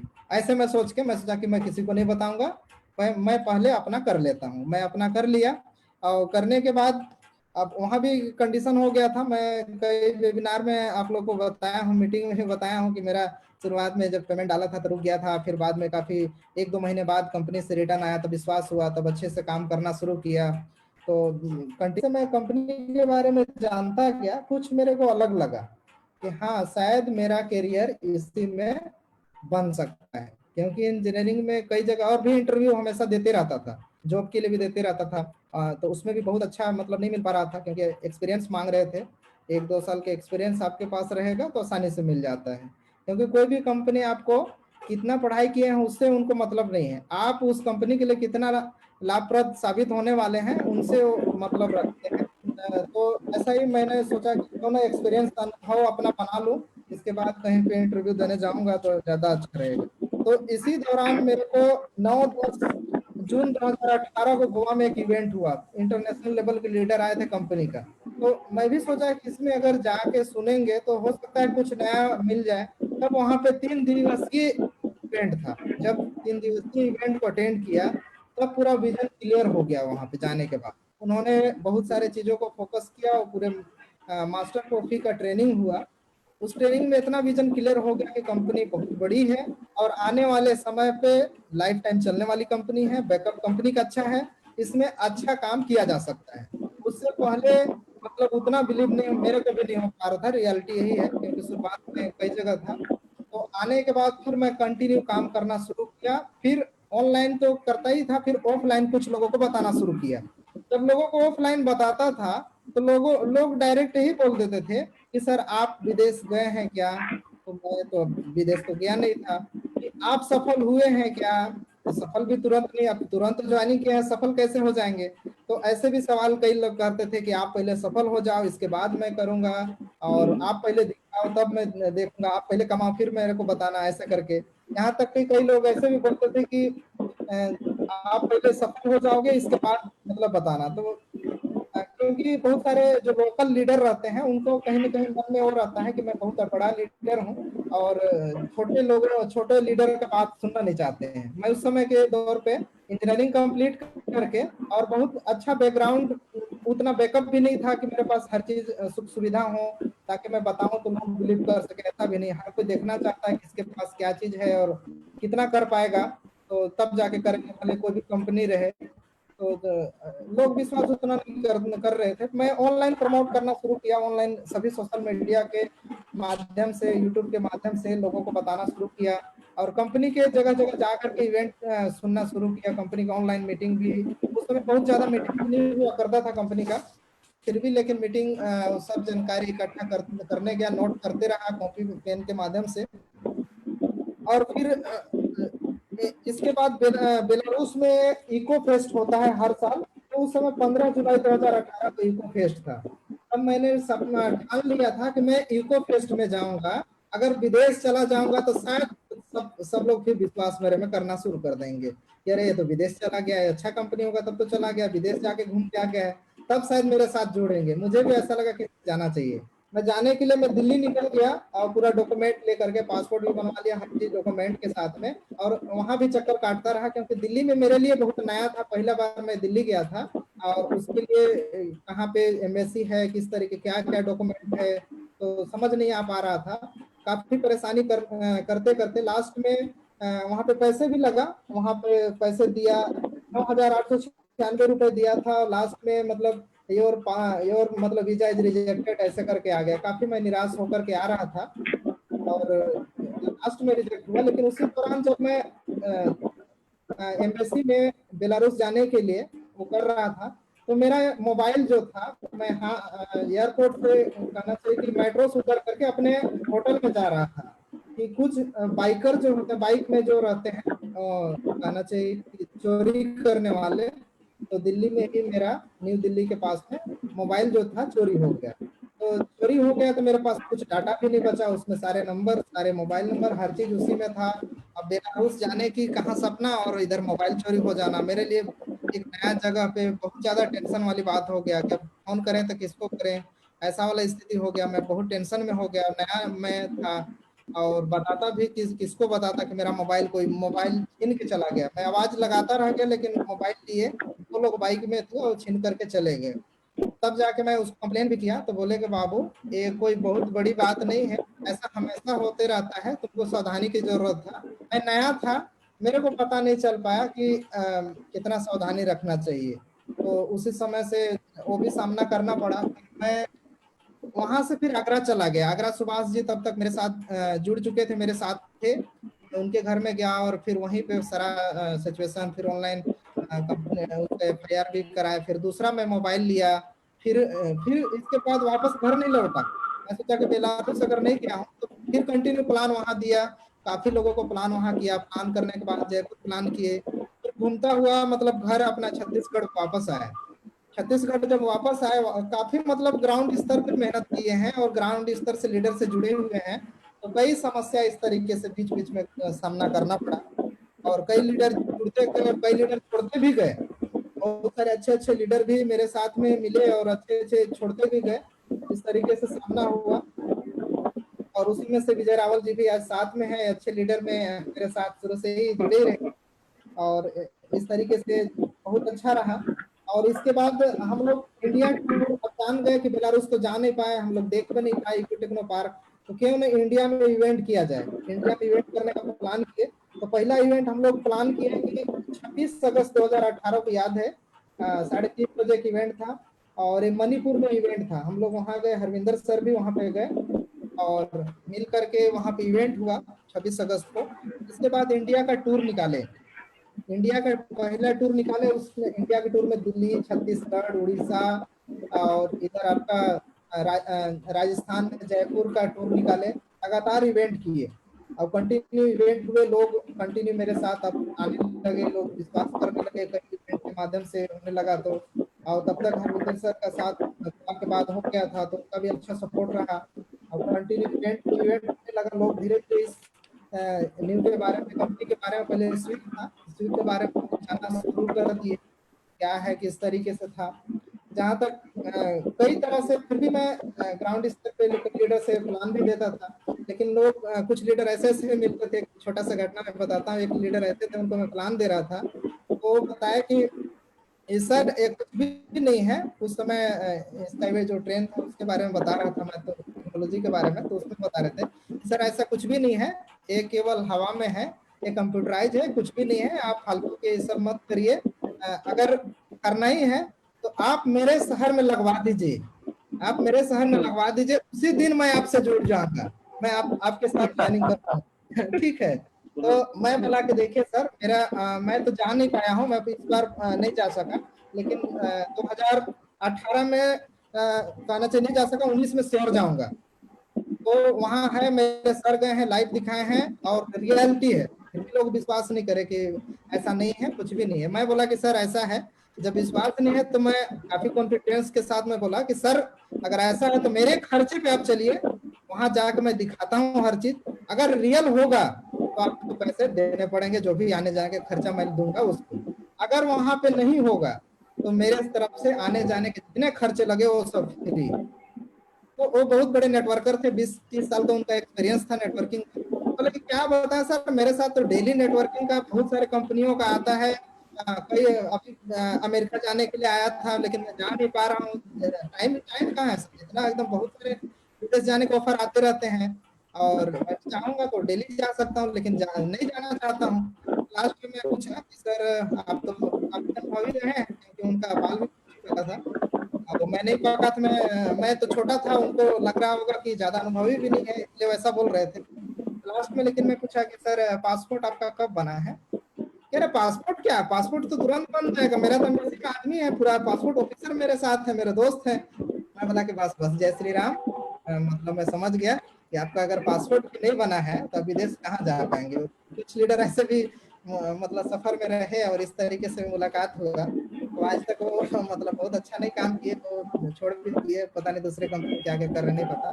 तो कई मतलब इस तरीके से परेशानी हुआ, और कई जगह प्लान दिए, कई लोगों को तो काफी वो रहा।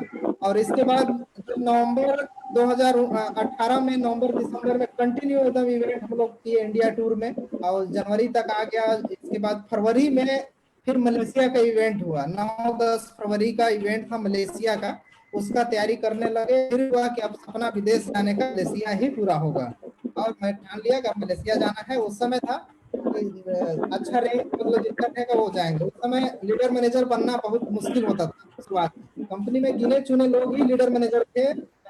2000 कहना चाहिए कि 18 नवंबर दिसंबर की बात बता रहा हूँ, तो गिने चुने लोग ही थे। और 2019 आ गया था जनवरी और फिर फरवरी, तब तक मैं लीडर मैनेजर ऑलरेडी बन चुका था। मैं फिर गया 9-10 फरवरी हो रहा था मलेशिया इवेंट में, और काफी लोग भी इंडिया से और भी लीडर गए थे। बहुत अच्छा रहा इवेंट, बहुत अच्छा। वहाँ पे इंटरनेशनल लेवल के लोग आए थे, कई कहना चाहिए कि कई देशों के लोग आए थे।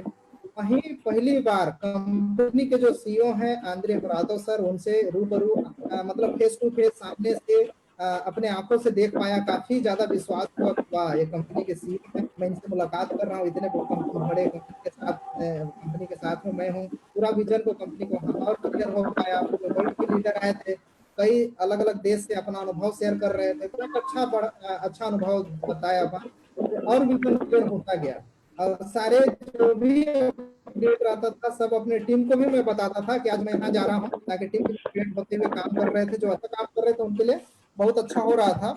और इस तरीके से बेलारूस का जब सफर कंटिन्यू रहा, तो सीआरयू 30 मार्च को सीआरयू फिर आ गया। सीआरयू आ गया तो भूचाल मच गया, पूरे लोग काफी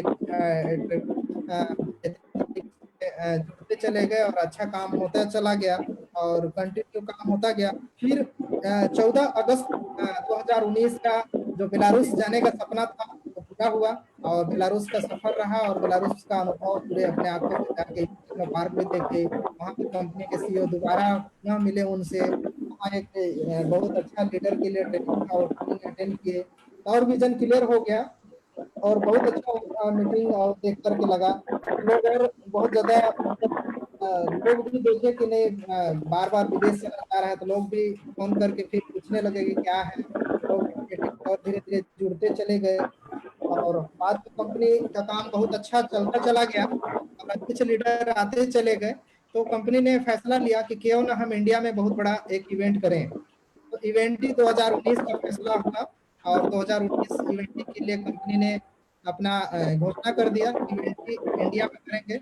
उसका प्रमोशन के साथ में वर्क होने लगा, और इंडिया में 9, 10, 11 अक्टूबर 2019 में जितने लोग अगर इवेंट में गए होंगे, जो इवेंट हुआ था उस दिन को याद करिए, बहुत ही बेहतरीन बड़ा इवेंट हुआ।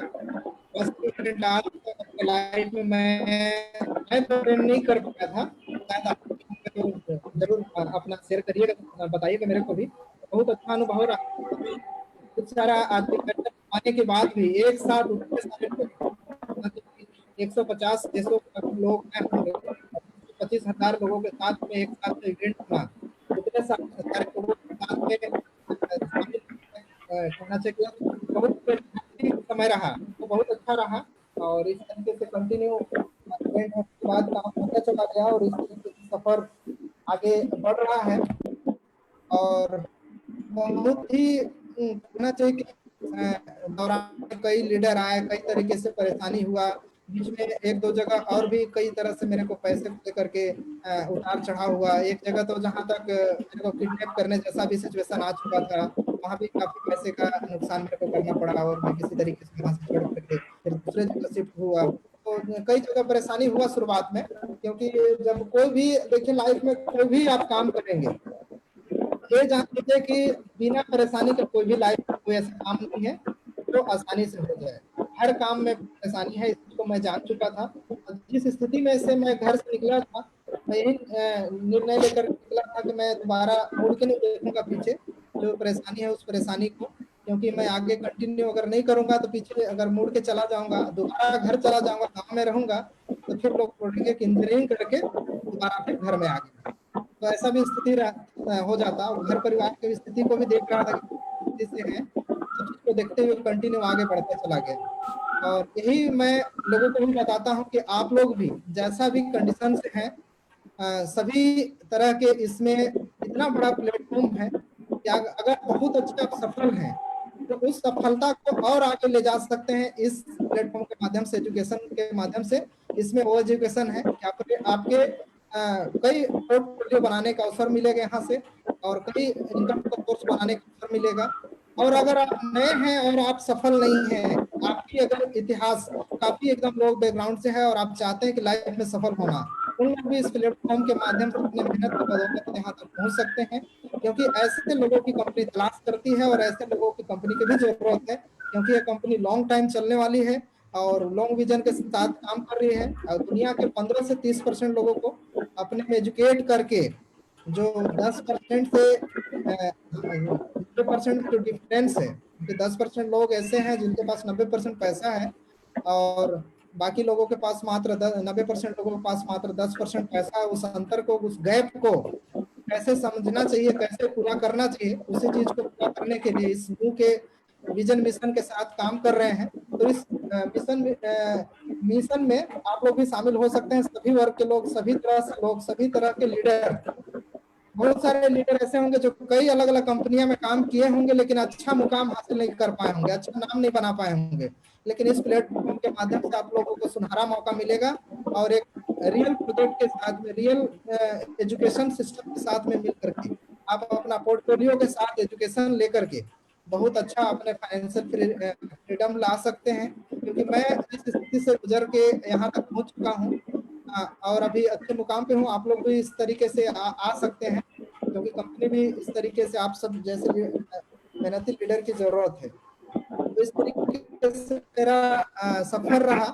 इस सफर के दौरान अभी कंटिन्यू करते हुए, जब सफर शुरू हुआ था मेरे से, लेकिन आज इस दौरान लगभग 2,30,000 लगभग मेरे साथ टीम है, मेरे साथ लीडर खड़े हैं, मेरे साथ ऐसे ऐसे लीडर हैं जो कंटिन्यू, मैं बोल भी दूं कि लीडर अभी काम मतलब मत करिए, फिर भी वो कंटिन्यू करेंगे, क्योंकि ऐसे ऐसे लीडर हैं, ऐसे ऐसे लीडर आ चुके हैं, उनका मिशन और विजन क्लियर हो चुका है कि कंपनी जिस वे पे काम कर रही है उस वे पे हम कंटिन्यू काम करते रहेंगे, तो कंटिन्यू काम आगे बढ़ता चला जाएगा।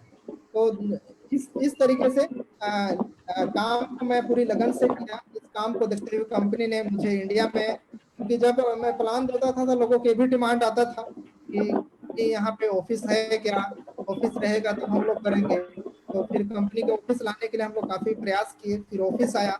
ऑफिस आने के बाद में कंपनी ने भी किया कि वहाँ पे जब लिस्टिंग होगा, कोई भी कंपनी आएगा उसके लिए डायरेक्टर की जरूरत पड़ेगा। तो शुरुआत में कोई अच्छे लोगों की भी तलाश था कंपनी को। मैं अच्छे तरह से काम कर रहा था, मेरा मतलब कंपनी ने मुझे चयन किया कि आप इसमें डायरेक्टर पोस्ट के माध्यम से आप काम कीजिए और इस विजन को सफल करने के लिए वहाँ पे ऑफिस होना बहुत जरूरी है। तब लोग विजन अपना क्लियर करके कंपनी के साथ में आ पाएंगे। और मैंने भी फैसला किया, कंटिन्यू इतना सारे मेरे साथ लीडर हैं तो मैं लीडर को छोड़ करके मैं मुड़ूंगा नहीं और कंटिन्यू काम में लगे रहूंगा। हो सकता है कि अगर कोई और रहेगा तो पता नहीं उतना जानकारी मिलेगा कि नहीं मिलेगा, इसलिए मैं डायरेक्ट पोस्ट करने का फैसला लिया और कंटिन्यू मैंने काम किया। और इस काम के दौरान जब होने लगा और टीम भी अच्छा होने लगा तो सबका विजन क्लियर होने लगा और कंटिन्यू काम हो रहा है। और अभी आप लोगों को देख ही पा रहे होंगे जितना वेबिनार अभी हो रहा है, शुरुआत के दिनों में नहीं होता था। शुरुआत के दिनों में इस तरीके से प्लेटफॉर्म नहीं थे, जानने के लिए कुछ उस तरीके से मटेरियल नहीं हुआ करता था। उस स्थिति को पार करते हुए आज इस स्थिति में पहुंचे हैं। आप लोग के साथ में अच्छे अच्छे लीडर के वेबिनार हो रहे हैं, अच्छे अच्छे लीडर आपके साथ खड़े हैं, कंपनी के मैनेजमेंट टीम खड़ी है, काउंसलिंग लीडर खड़े हैं और प्रेसिडेंट काउंसलिंग लीडर हैं, कंपनी के सीईओ भी कंटिन्यू आपके साथ हैं। तो आपके पास हर एक तरह से मटेरियल अवेलेबल है, यूट्यूब के माध्यम से, गूगल के माध्यम से सारे मटेरियल है। आपको काम करने की जरूरत है। अगर सही विजन के साथ में आप भी सफल होना चाहते हैं और अच्छे से काम करना चाहते हैं तो बड़े स्तर पे आप इसमें आकर के अपना काम कर सकते हैं। तो बहुत अच्छा रहेगा इस प्लेटफॉर्म के माध्यम से काम करना। इस तरीके से मेरा सफर रहा और कंटिन्यू अब फ्यूचर में मैं इसमें प्लान मतलब कर लिया हूँ कि कंटिन्यू, क्योंकि बहुत सारे इस दौरान में अलग अलग कंपनी के लोग भी कांटेक्ट करने की कोशिश किए। कई कंपनी के सीईओ भी कांटेक्ट किए कि आप अच्छे मुकाम पे काम किए हैं, क्यों ना मेरे कंपनी में आ जाइए और अच्छा आपको पोस्ट दे देते हैं। ऐसे ऐसे भी फोन मेरे पास भी कई आए हैं, लेकिन मैंने ठान लिया कि मैं दूसरा कई कंपनी नहीं चेंज करूंगा, इसलिए क्योंकि मैं सारे लीडर को अपने साथ में लाया हूं। उनका मैं जो सपना देख करके उन लोग आए हैं, सभी लोग आए हैं, उनके सपने को मैं तोड़ना नहीं चाहता हूं, इसलिए मैं कंटिन्यू इसमें काम करता हूं। ताकि मैं कंटिन्यू आगे काम करता रहूं। अगर मैं ही छोड़ दूंगा तो बाकी लोग को बोलेंगे कि ये तो शुरू से कर रहे थे, क्या ऐसा समस्या आया कि ये छोड़ दिए। तो मैं नहीं चाहता हूं कि इस तरीके से इतना बड़े प्लेटफॉर्म में आकर के मैं कंपनी को छोड़ूं। इसलिए कंटिन्यू इसी में विजन मिशन के साथ काम कर रहा हूं। आप लोग देख भी पा रहे होंगे कंटिन्यू वेबिनार और मीटिंग, आप लोगों को अपडेट भी कंटिन्यू आपको मिल रहा है। तो इस तरीके से सफर रहा और शायद समझ पाए होंगे सभी लोग। बिल्कुल बिल्कुल, बहुत अच्छा बताया आपने, काफी अच्छा बताया आपने। इवन जो आपने जिस हिसाब से कंपनी को डिस्क्राइब किया है, ये काफी लोगों के लिए मोटिवेशन काम करेगा। काफी लोग जिनके मन में अभी डाउट है, जिनके मन में अभी कोई शंका है कि कंपनी में फ्यूचर क्या होने वाला है, उन्हें मालूम चलेगा कि कैसे ध्रुव सर इस कंपनी में अपना भविष्य देखते हैं, कैसे ध्रुव सर इस कंपनी को अपना भविष्य देखते हैं और कंपनी में अपना भविष्य देखते हैं। बहुत बड़ी बात है ये। Very good sir. Vijay sir, मैं आपसे पूछना चाहूंगा, आपका अब अपना माइक ऑन कर लीजिए प्लीज। आपने काफी अच्छा बताया अपने पास्ट के बारे में। आपने अच्छा बताया अपने पास्ट के बारे में, बताया कैसे आपकी किताबों की उस श्रृंखला में एक MLM की किताब आई, नेटवर्किंग को सीखा आपने। ऑब्वियस सी बात है, अगर आपने कंपनी का नाम लिया तो आपने उसमें देखा होगा विजुअलाइजेशन को, विजुअलाइजेशन पढ़ा होगा, समझा होगा आपने उसको, और आपने अपने फ्यूचर को भी विजुअलाइज किया होगा कि कैसे मैं उस टेक्निक से, विजुअलाइजेशन से अपने आप को देख सकता हूँ।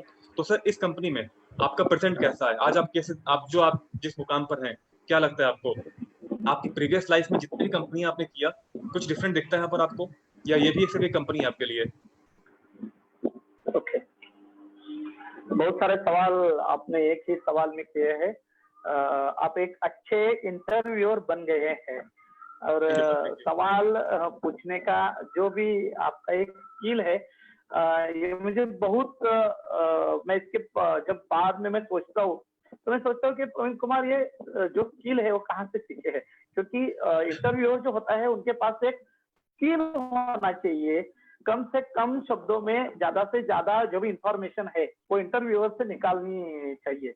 बहुत अच्छा ध्रुव कुमार जी ने अभी बहुत ही अच्छा उनका जो भी जर्नी है वो बताया है, वो हम सब के लिए प्रेरक ही है। मैं भी उनके टीम का, मैं तो उनका डायरेक्ट रेफरल में था, बहुत अच्छा उनका हेल्प हो गया।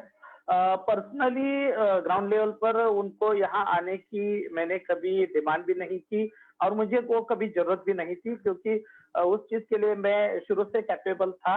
इससे पहले भी मैंने जो भी काम किया था, मेरे साथ कोई भी लीडर नहीं आता था और मैं वो चाहता भी नहीं था, क्योंकि उसका कारण ये था कि वो अगर आए और मैं स्कूल में हूँ तो किसी आदमी का मेरे लिए वक्त बहुत ही इम्पोर्टेंट होता था। तो इसलिए मुझे जब सैटरडे संडे था तो उस टाइम में मेरे टाइम के हिसाब से काम करता था और जो भी सपोर्ट था, जब तक मैं तैयार नहीं हो तब तक ध्रुव जी ने मुझे काफी अच्छी टेक्निकल हेल्प की है। तो मैं तो उम्र भर उनका आभारी रहूंगा और रहना भी चाहिए। मेरी पूरी फैमिली उनका उम्र भर आभारी रहेंगे और उनके रूल में रहेंगे, क्योंकि हमारी पूरी जिंदगी। सर मेरा क्वेश्चन ये था कि क्या इस मुकाम पर, इस ऊंचाई पर आने के बाद भी आपके मन में कुछ ऐसा है कि आगे चल के कोई और कंपनी अच्छी मिले तो चेंज करेंगे आप? आएंगे उसी पॉइंट पर मैं आ रहा हूँ। मैंने अभी एक सेंटेंस बोला है कि मैं और मेरी फैमिली उम्र भर ध्रुव कुमार का आभारी रहेंगे, ऋण में रहेंगे, क्योंकि सब कुछ ट्राई हो गया है सर। अच्छा। जिंदगी में हम बोलते हैं ना, बहुत सारे लीडर बोलते हैं ना, मुझे 20 साल का एक्सपीरियंस है, 20 साल का एक्सपीरियंस है, मैंने ये लगाया है, वो लगाया है, वो हमने भी किया है। लेकिन वो क्या हुआ सर कि एक चीज हमने पकड़ने की कोशिश की, वो नहीं मिल गई, फिर उसी टाइप का या उसमें कुछ मसाला वगैरह लगे के दूसरा आता था। तो ये जरूरत भी उस वक्त की थी, तो वो करना पड़ता था। और ऐसा लगता था कि शायद वहां जो भी नहीं मिला शायद यहाँ मिल पाएगा। ऐसा करते करते करते ये प्लेटफॉर्म मिल गया। लेकिन ये मिलने के बाद 4-6 महीने जब गए और अलग अलग तरह के जब वेबिनार अटेंड किए, मुझे काफी याद है जिस दिन मैं ध्रुव सर के साथ जुड़ा था, तो उस दिन था 14 सितंबर 2018 और उसी दिन रात को हमारी इंडिया की ट्रांसलेटर साक्षी मल्होत्रा मैम और मेरी इस बिजनेस की गुरु एनिटी मॉर्टिनसन, इनका वेबिनार था और वो रात को मैंने देखा, उसका रिकॉर्डिंग मैंने यूट्यूब से निकाल कर 2-3 बार उसको सुना और उसी टाइम सर मेरा जो भी जर्नी था वो फाइनल हो गया कि मेरी जो खोज है वो खत्म हो गई है। क्योंकि आज तक जितने भी प्लेटफॉर्म हमने मार्केट में किए थे उसमें ये था सर, हम काम करें उसका कमीशन पाए। अभी भी मार्केट में वही चल रहा है, हम काम किए उसका कमीशन पाए, किस्सा खत्म। हमें ऐसी अपॉर्चुनिटी जिंदगी में पहली बार मिली कि हम कहाँ के किसी ऑर्गेनाइजेशन के, किसी टेक्नोलॉजी होल्डिंग कंपनी के को ओनर बने थे, शेयर होल्डर बने थे। मैं बहुत स्टोरी सुनी थी कि इस बंदे ने इस कंपनी के अंदर ये किया और उसका लाइफ बल्ले बल्ले हो गया, जैसे कि हमारे के शेयर में ये हो गया, वो हो गया। बहुत सारा जो भी अध्ययन था तो इस बारे में ही था, फाइनेंशियल फ्रीडम कैसे मिले। क्योंकि मैंने बहुत पहले सर डिसाइड किया है कि आफ्टर 45 एज के बाद मुझे नौकरी नहीं करनी है। 45 उम्र के बाद किसी भी हालत में मुझे मेरी नौकरी करनी नहीं है। क्योंकि एंड तक नौकरी करने के बाद जिंदगी जीने के लिए बचती ही नहीं है। ये बहुत सारे लोगों के एक्सपीरियंस मैंने देखे हैं और आज भी देख रहा हूँ, और ये असल में लोगों के साथ हो रहा है। अगर जीना है, जिंदगी में कहीं पर घूमना है, दोस्तों के साथ अगर कुछ करना है, तो हमारे पास टाइम होना चाहिए। और वो टाइम कब होना चाहिए?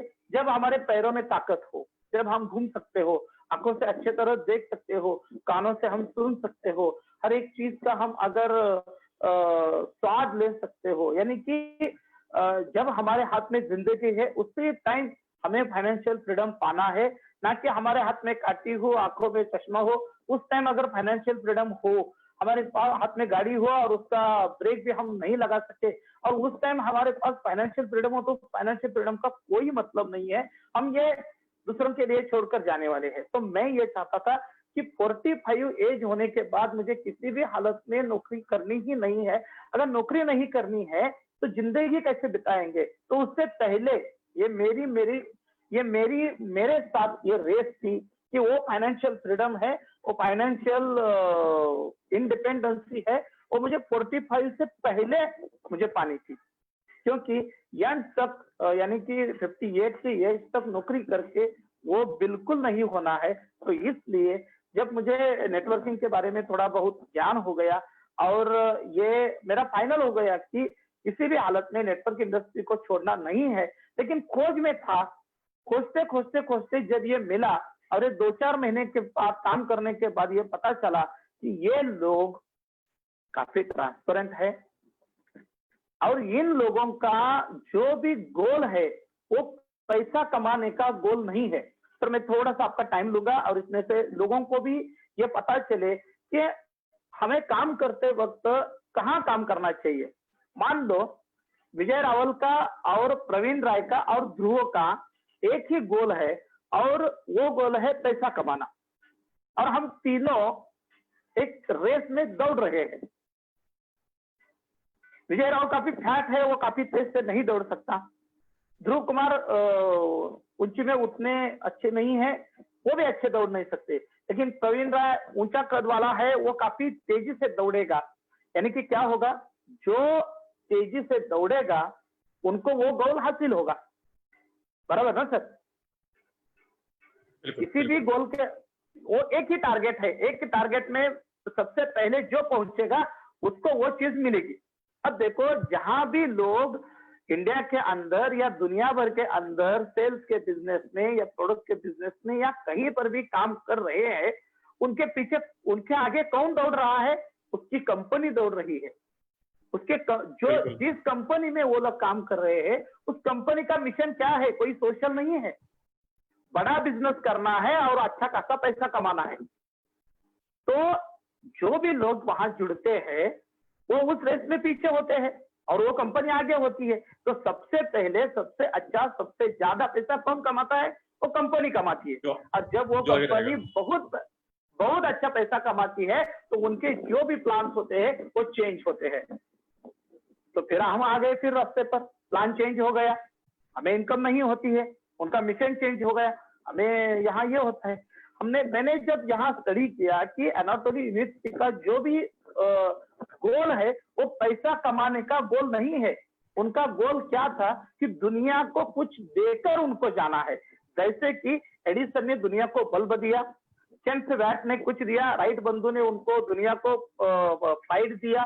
हर एक साइंटिस्ट ने दुनिया को कुछ ना कुछ दिया है। उस साइंटिस्ट का गोल पैसा कमाना नहीं था। हमारा जो विजन है, हमारा विजन कैसे क्लियर होता है, तो उस चीज के पीछे जो भी चीजें है उसको देखना है। ये आदमी यहाँ से क्या कमाना चाहता है, ये आदमी यहाँ से क्या कमाना चाहता है, यह आदमी दुनिया को क्या देना चाहता है, और वो चीज मुझे यहाँ मिली। मैंने उसके जो भी पाइप थे वो लेना शुरू किया, और एक सिंपल कैलकुलेशन था सर, 2-2.5 लाख पाइप लूंगा, जब कंपनी लिस्टेड होगी $1 से तो जाएगा, 1-2 CR हो जाएगा और मैं रिटायर हो जाऊंगा। लेकिन उसके बाद जो भी चीजें हो गई तो दूसरा कुछ करने का सर सवाल ही नहीं आता है। मैंने मेरे फेसबुक अकाउंट पर डाल भी दिया है कि please don't contact me for any concept. भैया मुझे डिस्टर्ब मत करो, मैं कहीं पर भी इंटरेस्टेड नहीं हूँ। आज भी मुझे टेलीग्राम के ऊपर 2-3 मैसेज आते रहते हैं, वो बाइनरी ऑप्शन होता है, ये होता है, वो होता है। मैं स्ट्रिक्टली बोलता हूँ कि भैया कि मैं यहाँ काफी खुश हूँ, और मैंने जितना सोचा नहीं था उससे बहुत ही ज्यादा मिला है। एक सामान्य प्राइमरी टीचर आज उनकी स्टोरी बता रहा है, सर मेरे अंदर यही मेरे लिए सक्सेस है। मुझे कोई सुन रहा है, और मैं मेरे स्कूल के बच्चों को भी यही बोलता हूँ कि मैं सबको समान दर्जे का एजुकेशन दे रहा हूँ, मैं सबको सिखा रहा हूँ। लेकिन मुझे पता नहीं है कि इसमें से एक जो बच्चा खुद का नाम रोशन करेगा। मेरी ये सक्सेस स्टोरी सबको अच्छी नहीं लगेगी, सबको ये नहीं भाएगी, लेकिन मुझे ये पता है कि अगर मेरे पास कुछ भी ना होने की वजह से, सिर्फ कंसिस्टेंसी और फोकस की वजह से अगर मैं यहाँ तक पहुंचा हूँ, तो ये मुकाम हर कोई हासिल कर सकता है। ध्रुव कुमार जी जैसा आदमी अगर इतनी कठिनाइयों के बाद भी अगर यहाँ इस कंपनी का डायरेक्टर बन सकता है, और हमारे जैसे और मेरे जैसे जो fast and furious 20 top leaders जो है, जो लोग यहाँ आ सकते हैं, तो ये हर एक के लिए ये पॉसिबल है, ये मुमकिन है। दूसरी चीज मैं आपको इस कंपनी के बारे में बताता हूँ कि देखो, हम गन्ने की खेती करते हैं, 18 महीने के बाद वो गन्ना फैक्ट्री में जाता है, उसके बाद उसका पैसा मिलता है। हम कहीं पर भी अगर रियल एस्टेट में इन्वेस्ट करते हैं, प्लॉट लेते हैं, जायदाद लेते हैं, उसको मैच्योर होने के लिए 3, 4, 5 साल लगते हैं।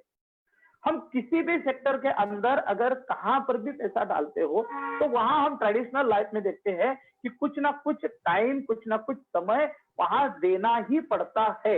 यानी कि वहां ITUS नहीं होता है। ITUS इसका मतलब होता है इसकी टोपी उसके सर। तो वहां हम क्या करते हैं कि वहां वो चीज जब मैच्योर होती है, या जब खेती से वो जो प्रोडक्ट है वो फैक्ट्री तक जाता है, तब वहां पैसा जनरेट होता है। यानी कि हम अगर किसी भी सेक्टर के अंदर पैसा कमाने की, प्रॉफिट के बारे में सोचते हैं, तो क्या होना चाहिए? पैसा जनरेट होना चाहिए। अगर पैसा जनरेट होता है तो ही वो प्रॉपर मॉडल है। तो आपको कहीं पर भी आप ज्वाइन होने के बारे में सोचते हो, खुद का करियर करने के बारे में सोचते हो, तो अगर वहां अगर पैसा जनरेट हो रहा है तो ये पॉसिबल है।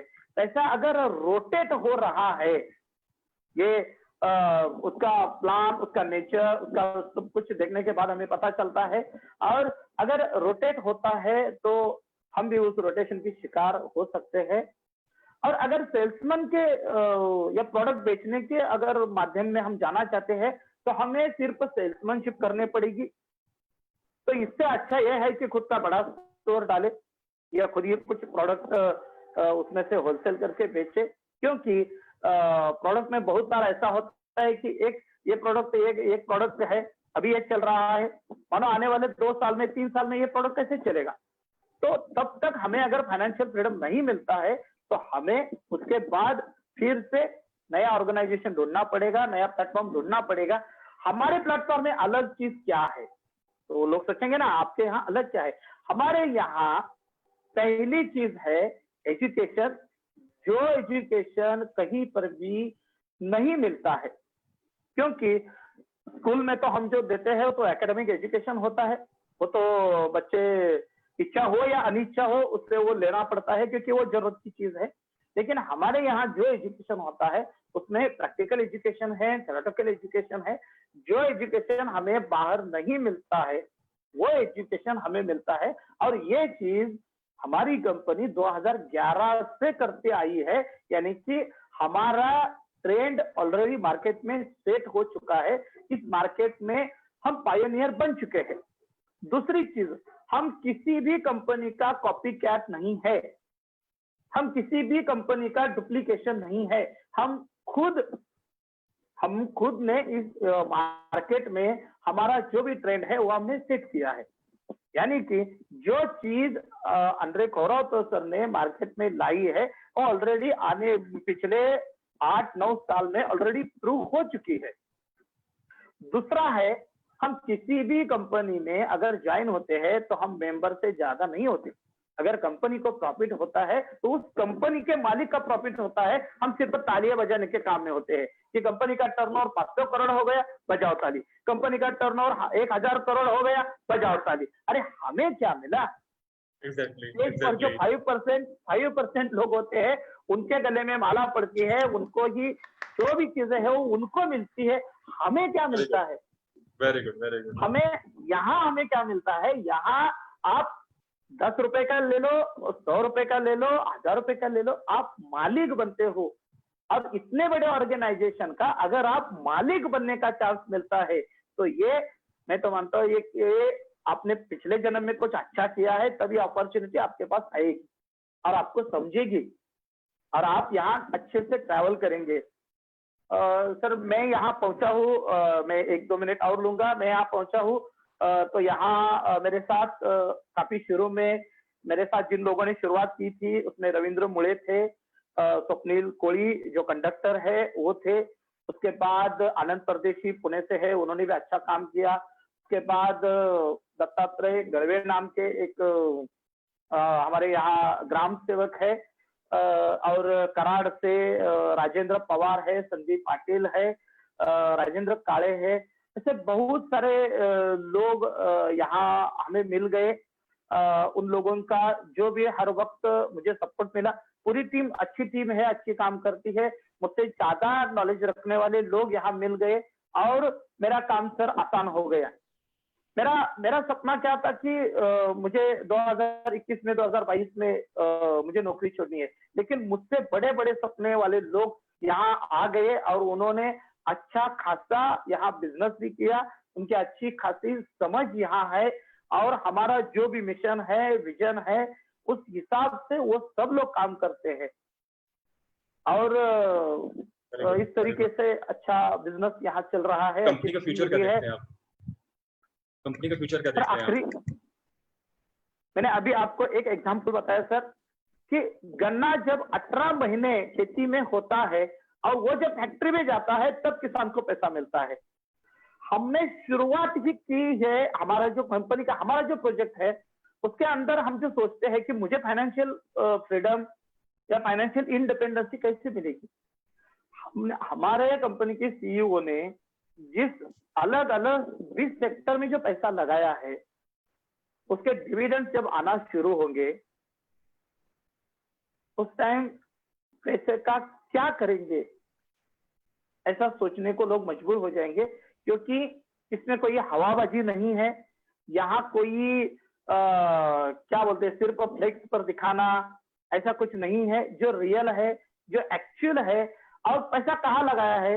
अभी देखो एक ही हम एग्जांपल लेंगे, सुशी मास्टर में पैसा लगाए। फूड हमारी हर दिन की नीड है और जिसके अंदर क्वालिटी होगी, जिसके अंदर जिस प्रोजेक्ट के अंदर जिस फूड सेक्टर के अंदर अच्छा खासा टेस्ट होगा, अच्छी खासी क्वालिटी होगी तो वो सेक्टर बढ़ता जाएगा। और उन लोगों के जो विजन है, मिशन है, अभी हमने सिर्फ 39 सुशी मास्टर ओपन किए हैं ऑल ओवर वर्ल्ड में। और दुनिया कितनी बड़ी है, गली गली में रेस्टोरेंट खुल रहा है। जब इसके 1000, 2000, 5000, 10,000 रेस्टोरेंट हो गए और उस रेस्टोरेंट के हम मालिक, सह मालिक है। ऐसे कितने सेक्टर है, जैसे कि गोल्ड का सेक्टर है। दुनिया भर में दूसरा कोई सेक्टर नहीं है कि जिसमें लोग पैसा नहीं डालते हैं, कि गोल्ड की तो पूरी दुनिया दीवानी है। इसलिए तो $1250 का ये जो सिंबल है वो कंपनी ने हमें दिया है। तो बहुत ऐसी चीजें हैं कि हम अभी रिलैक्स होकर हमें हमारा काम करना चाहिए। हाँ, ये होता है जब प्रोजेक्ट आगे बढ़ता है तो लोगों के मन में सवाल आते हैं कि ये कब होगा, वो कब होगा, वो कब होगा। कि ये प्लान करने से पहले, इस कंपनी में जुड़ने से पहले या क्रिप्टो यूनिट का प्रोजेक्ट आने से पहले हमें एसईओ कहाँ मालूम था, हमें एसईसी के बारे में कहाँ समझ थी, कहाँ और कौन ये बताता था।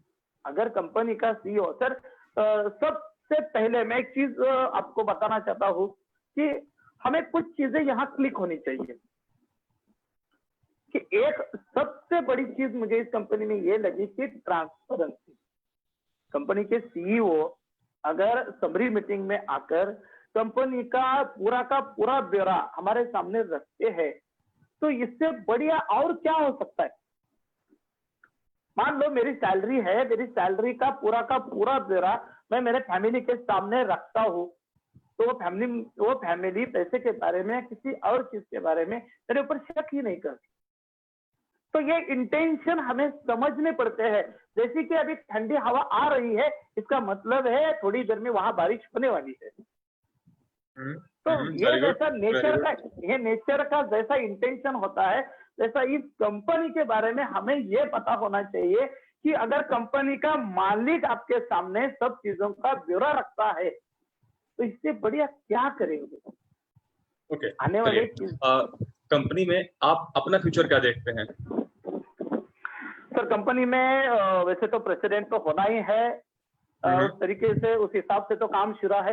मैं तो प्रेसिडेंट हूंगा ही, उसमें कोई दो राय नहीं है। लेकिन मेरा सक्सेस उन सब लीडर के अंदर छुपा है कि वो सक्सेस हो तो मेरे लिए बहुत खुशी की बात होती है। तो इसलिए जब हमने जो वो सिस्टम लागू किया था कि कोई आदमी अगर एजेंट बनता है तो उसको ये ब्लूटूथ वाला हेडफोन मिलेगा, कोई कंसल्टेंट बनता है तो उसको किताबें मिलेगी।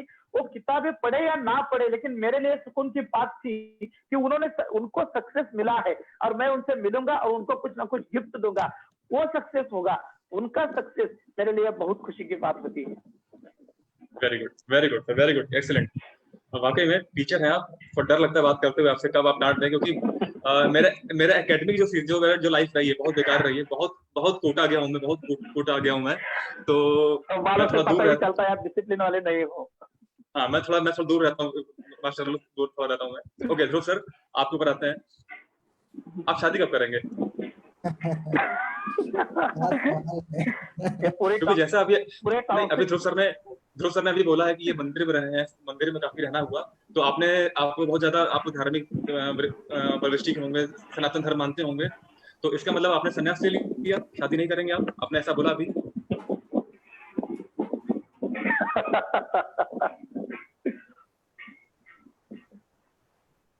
नहीं, ऐसा नहीं है। करेंगे क्योंकि ऐसे शुरुआत में प्लान बन रहा था कि क्यों ना पूजा पाठ करके बाबा बन जाए, लेकिन घर वाले का भी काफी प्रेशर आया कि बाबू तो पढ़ाई करने गया है, पढ़ाई कर, वहाँ छोड़ करके दूसरे जगह कहीं रह। इसीलिए मंदिर को छोड़ना पड़ा। नहीं तो बहुत अच्छा लग रहा था, उसी में ढल भी गया था, अच्छा भी लग रहा था। और मैं बचपन से मतलब शुद्ध बोल सकते हैं शाकाहारी हूँ, इसीलिए थोड़ा सा उस पे बहुत अच्छा लगा। और किसी तरीके से कोई नशा पान और किसी तरीके से कुछ भी ऐसा सेवन नहीं करता हूँ अभी तक, और मेरा विचार है कि कभी ना करूँ, क्योंकि मैं बिल्कुल ही अलग तरह से इंसान हूँ, सिंपल सादा जिंदगी जीने वाला। कोई तो शादी करेंगे या नहीं करेंगे?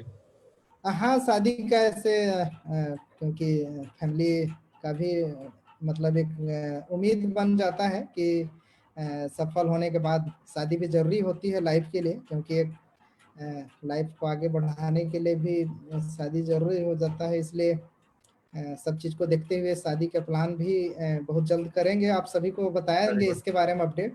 हो सकता है कि अगले साल मतलब हो जाए। इस बार तो लॉकडाउन में ज्यादा विचार इस पर नहीं हो सका, अगले बार चलिए, एक होगा क्वेश्चन तो और सभी को जरूर एक अपनाएंगे। एक क्वेश्चन और आप हमारे सबसे बड़ी बात, जितने जितने लोग सुन रहे हैं बताऊं, तो सर हमारे कंपनी के मास्टर ट्रॉफी के डायरेक्टर हैं इंडिया में, बहुत बड़ी बात है। तो हम सबकी कुछ आपसे कुछ उम्मीदें हैं कि जब आपकी शादी होगी तो उसमें बारातियों को स्वागत किससे होगा, पान पराग से या सीआरयू से?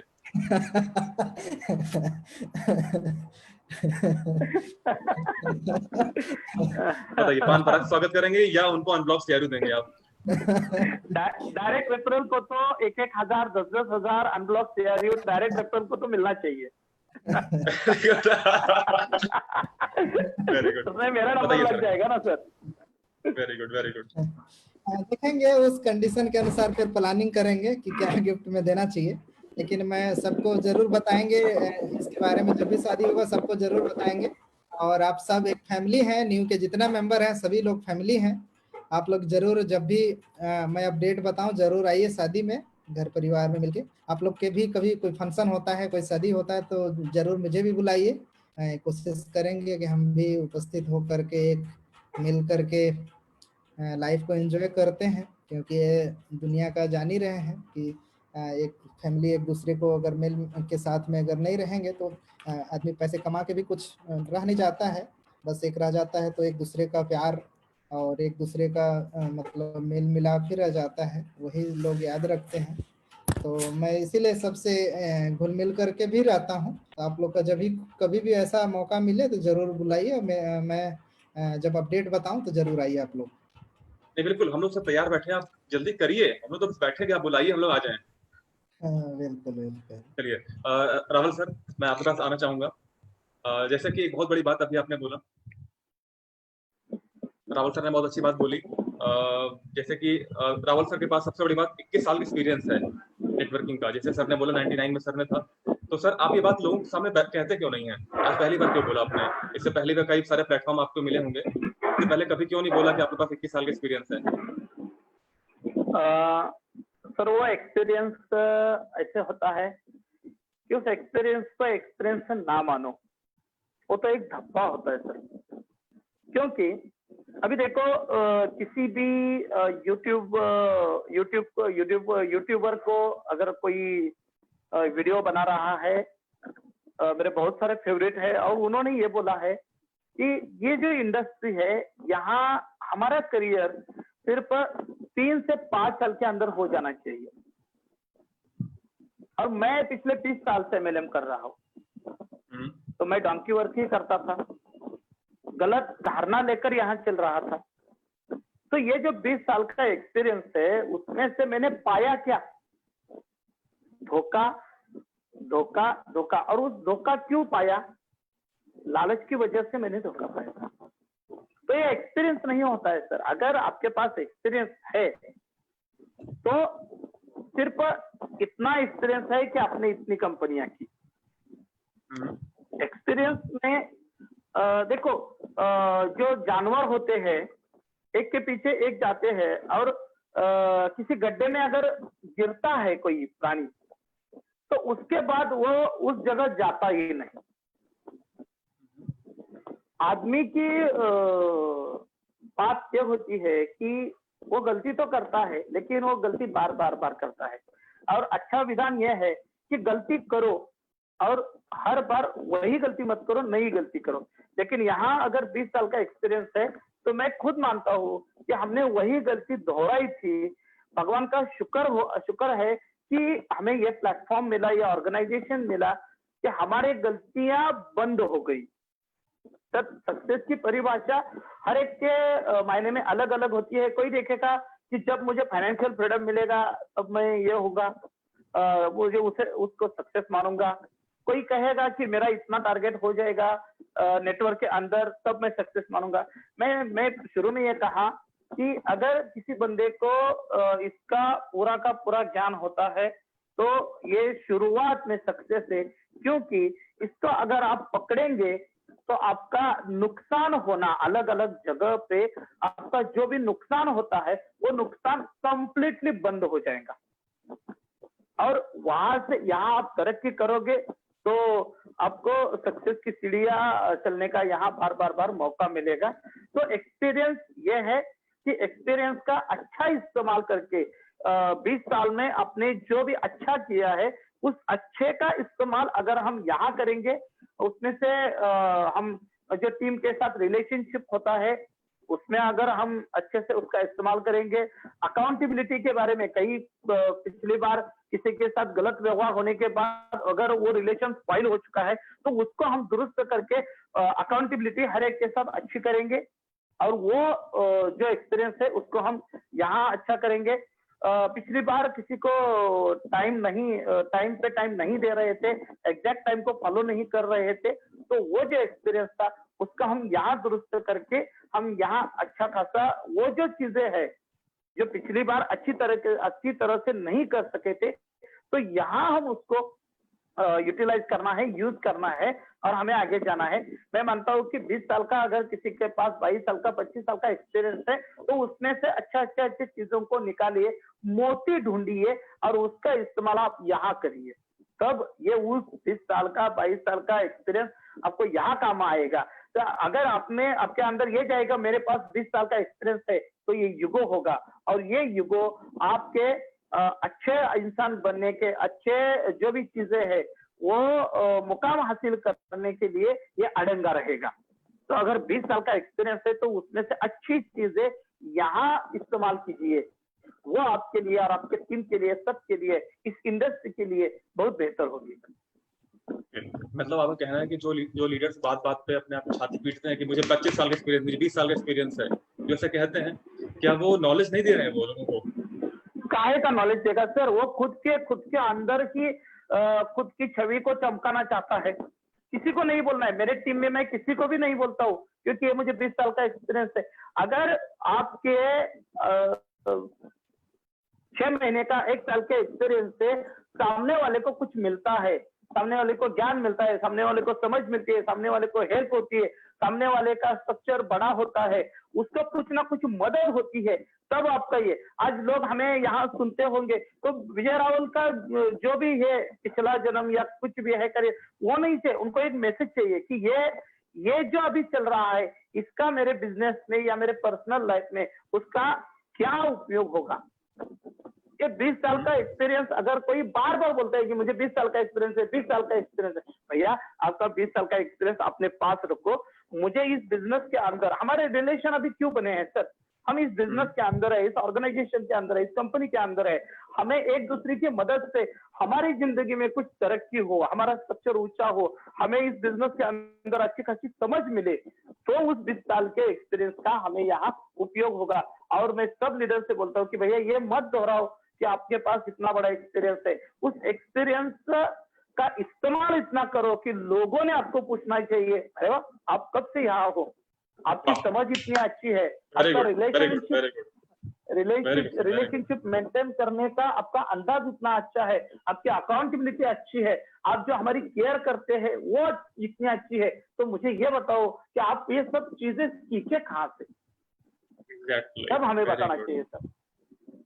Very good sir. एक बात और, आप टीचर हैं और जैसे कि हम सब ने, मैंने भी, सर ने, आपने पढ़ाई किया है, हम सब लोगों ने बचपन में अपने टीचर को कुछ ना कुछ नाम रखा होगा, जो बहुत मारता है, अरे वो टीचर बहुत खड़ूस है, बहुत मारता है, तो आपके स्कूल में बच्चों ने आपका नाम क्या रखा है?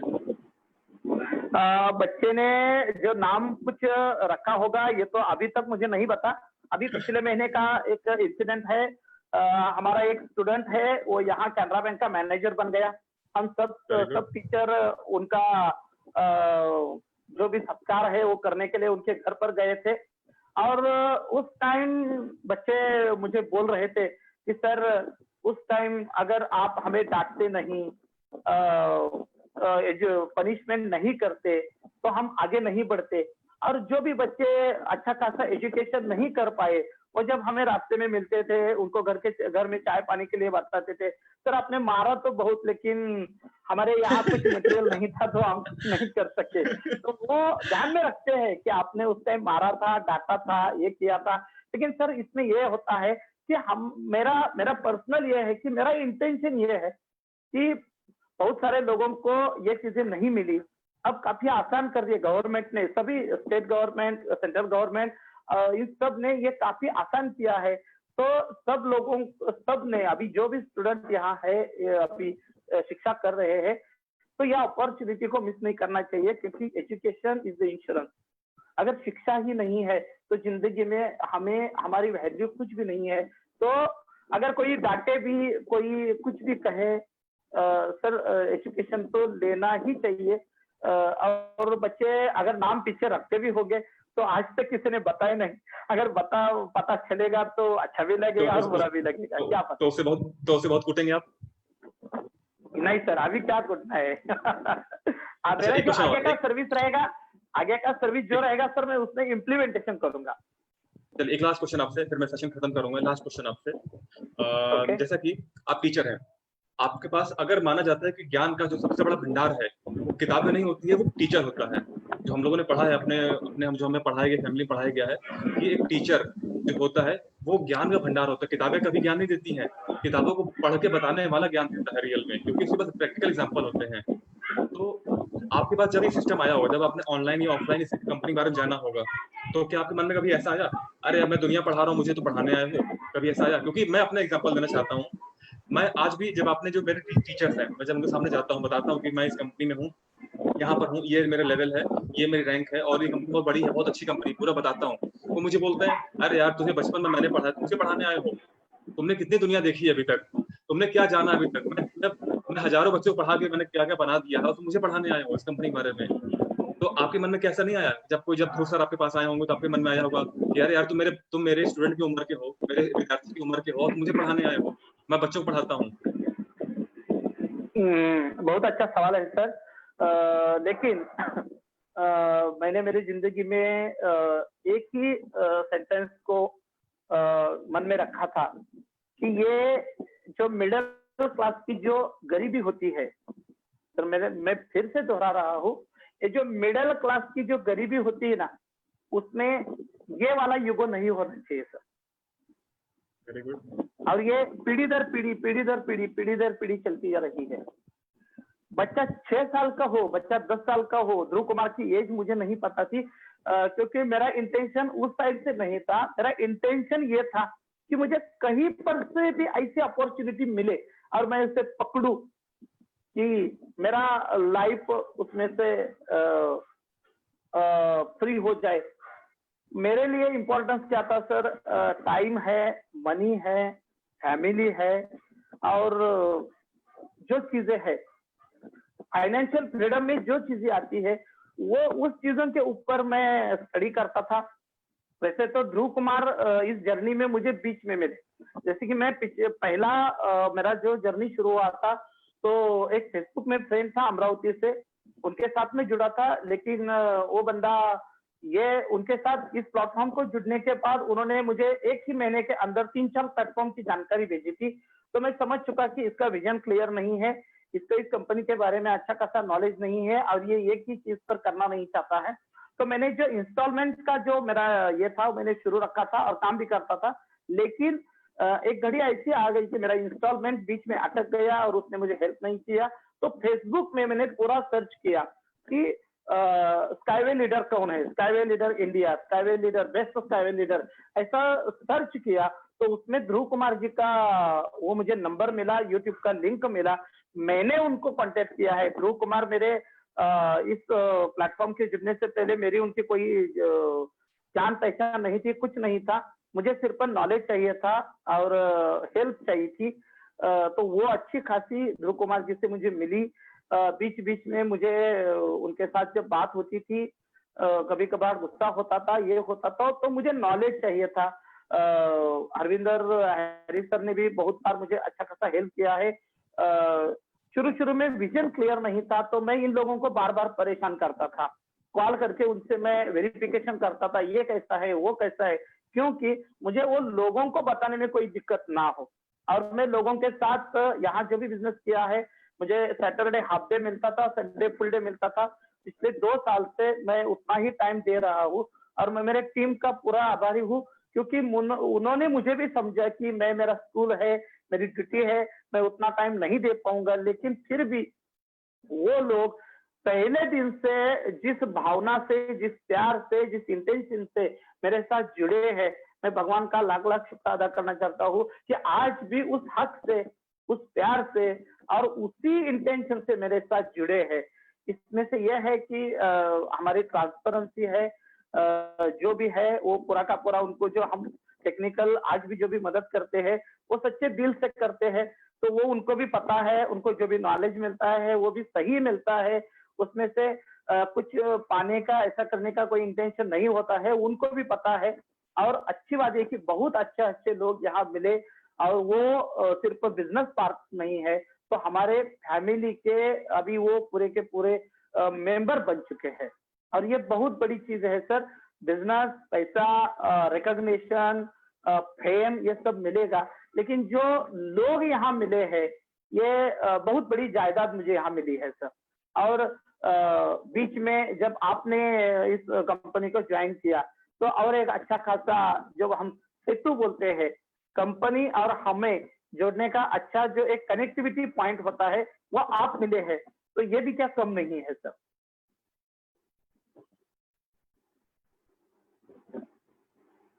Very good, very good. आपको मेरी आवाज आ रही है? हाँ अभी आ रही है, अभी आ रही है। Okay okay okay.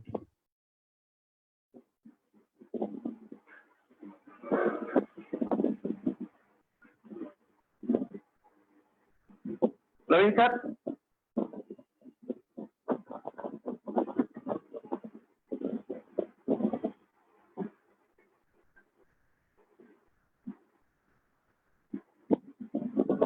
Sir Praveen sir का कोई टेक्निकल इशू शायद चल रहा होगा। Okay okay. हाँ सर आप कंटिन्यू करिए। मेरी आवाज तो आ रही है? हाँ सर आ रही है, आ रही है। ओके, तो हमारा सेशन पूरा हो चुका है। क्वेश्चन काफी है बट क्वेश्चन कभी खत्म नहीं होते हैं, तो व्यूअर्स आप भी अपना नाम दे सकते हैं। नेक्स्ट टाइम आप लोगों को मौका मिलेगा, आप भी अपना नाम मुझे व्हाट्सएप करिए, आपको भी मौका मिलेगा इसमें आने के लिए। और अभी सेशन खत्म करते हैं, बहुत लंबा हो रहा है। तो thank you Dhruv sir, thank you Rawal sir, आप लोग यहाँ पर आए, आप सबका दिल से आभारी हूँ मैं। आप लोगों ने समय निकाल के मुझे समय दिया और सेशन को आगे बढ़ाया। Thank you sir, thank you. Thank you sir, thank you sir, बहुत बहुत धन्यवाद। Thank you.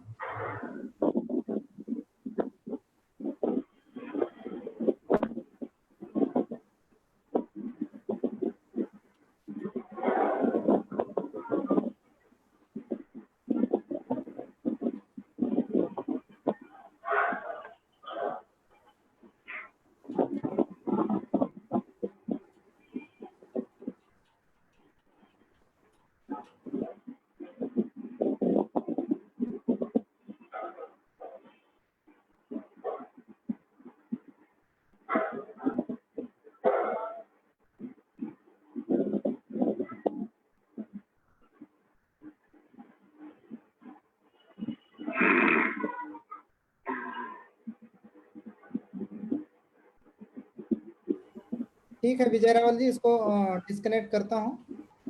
हाँ यस सर, करो करो सर, करो सर। ओके।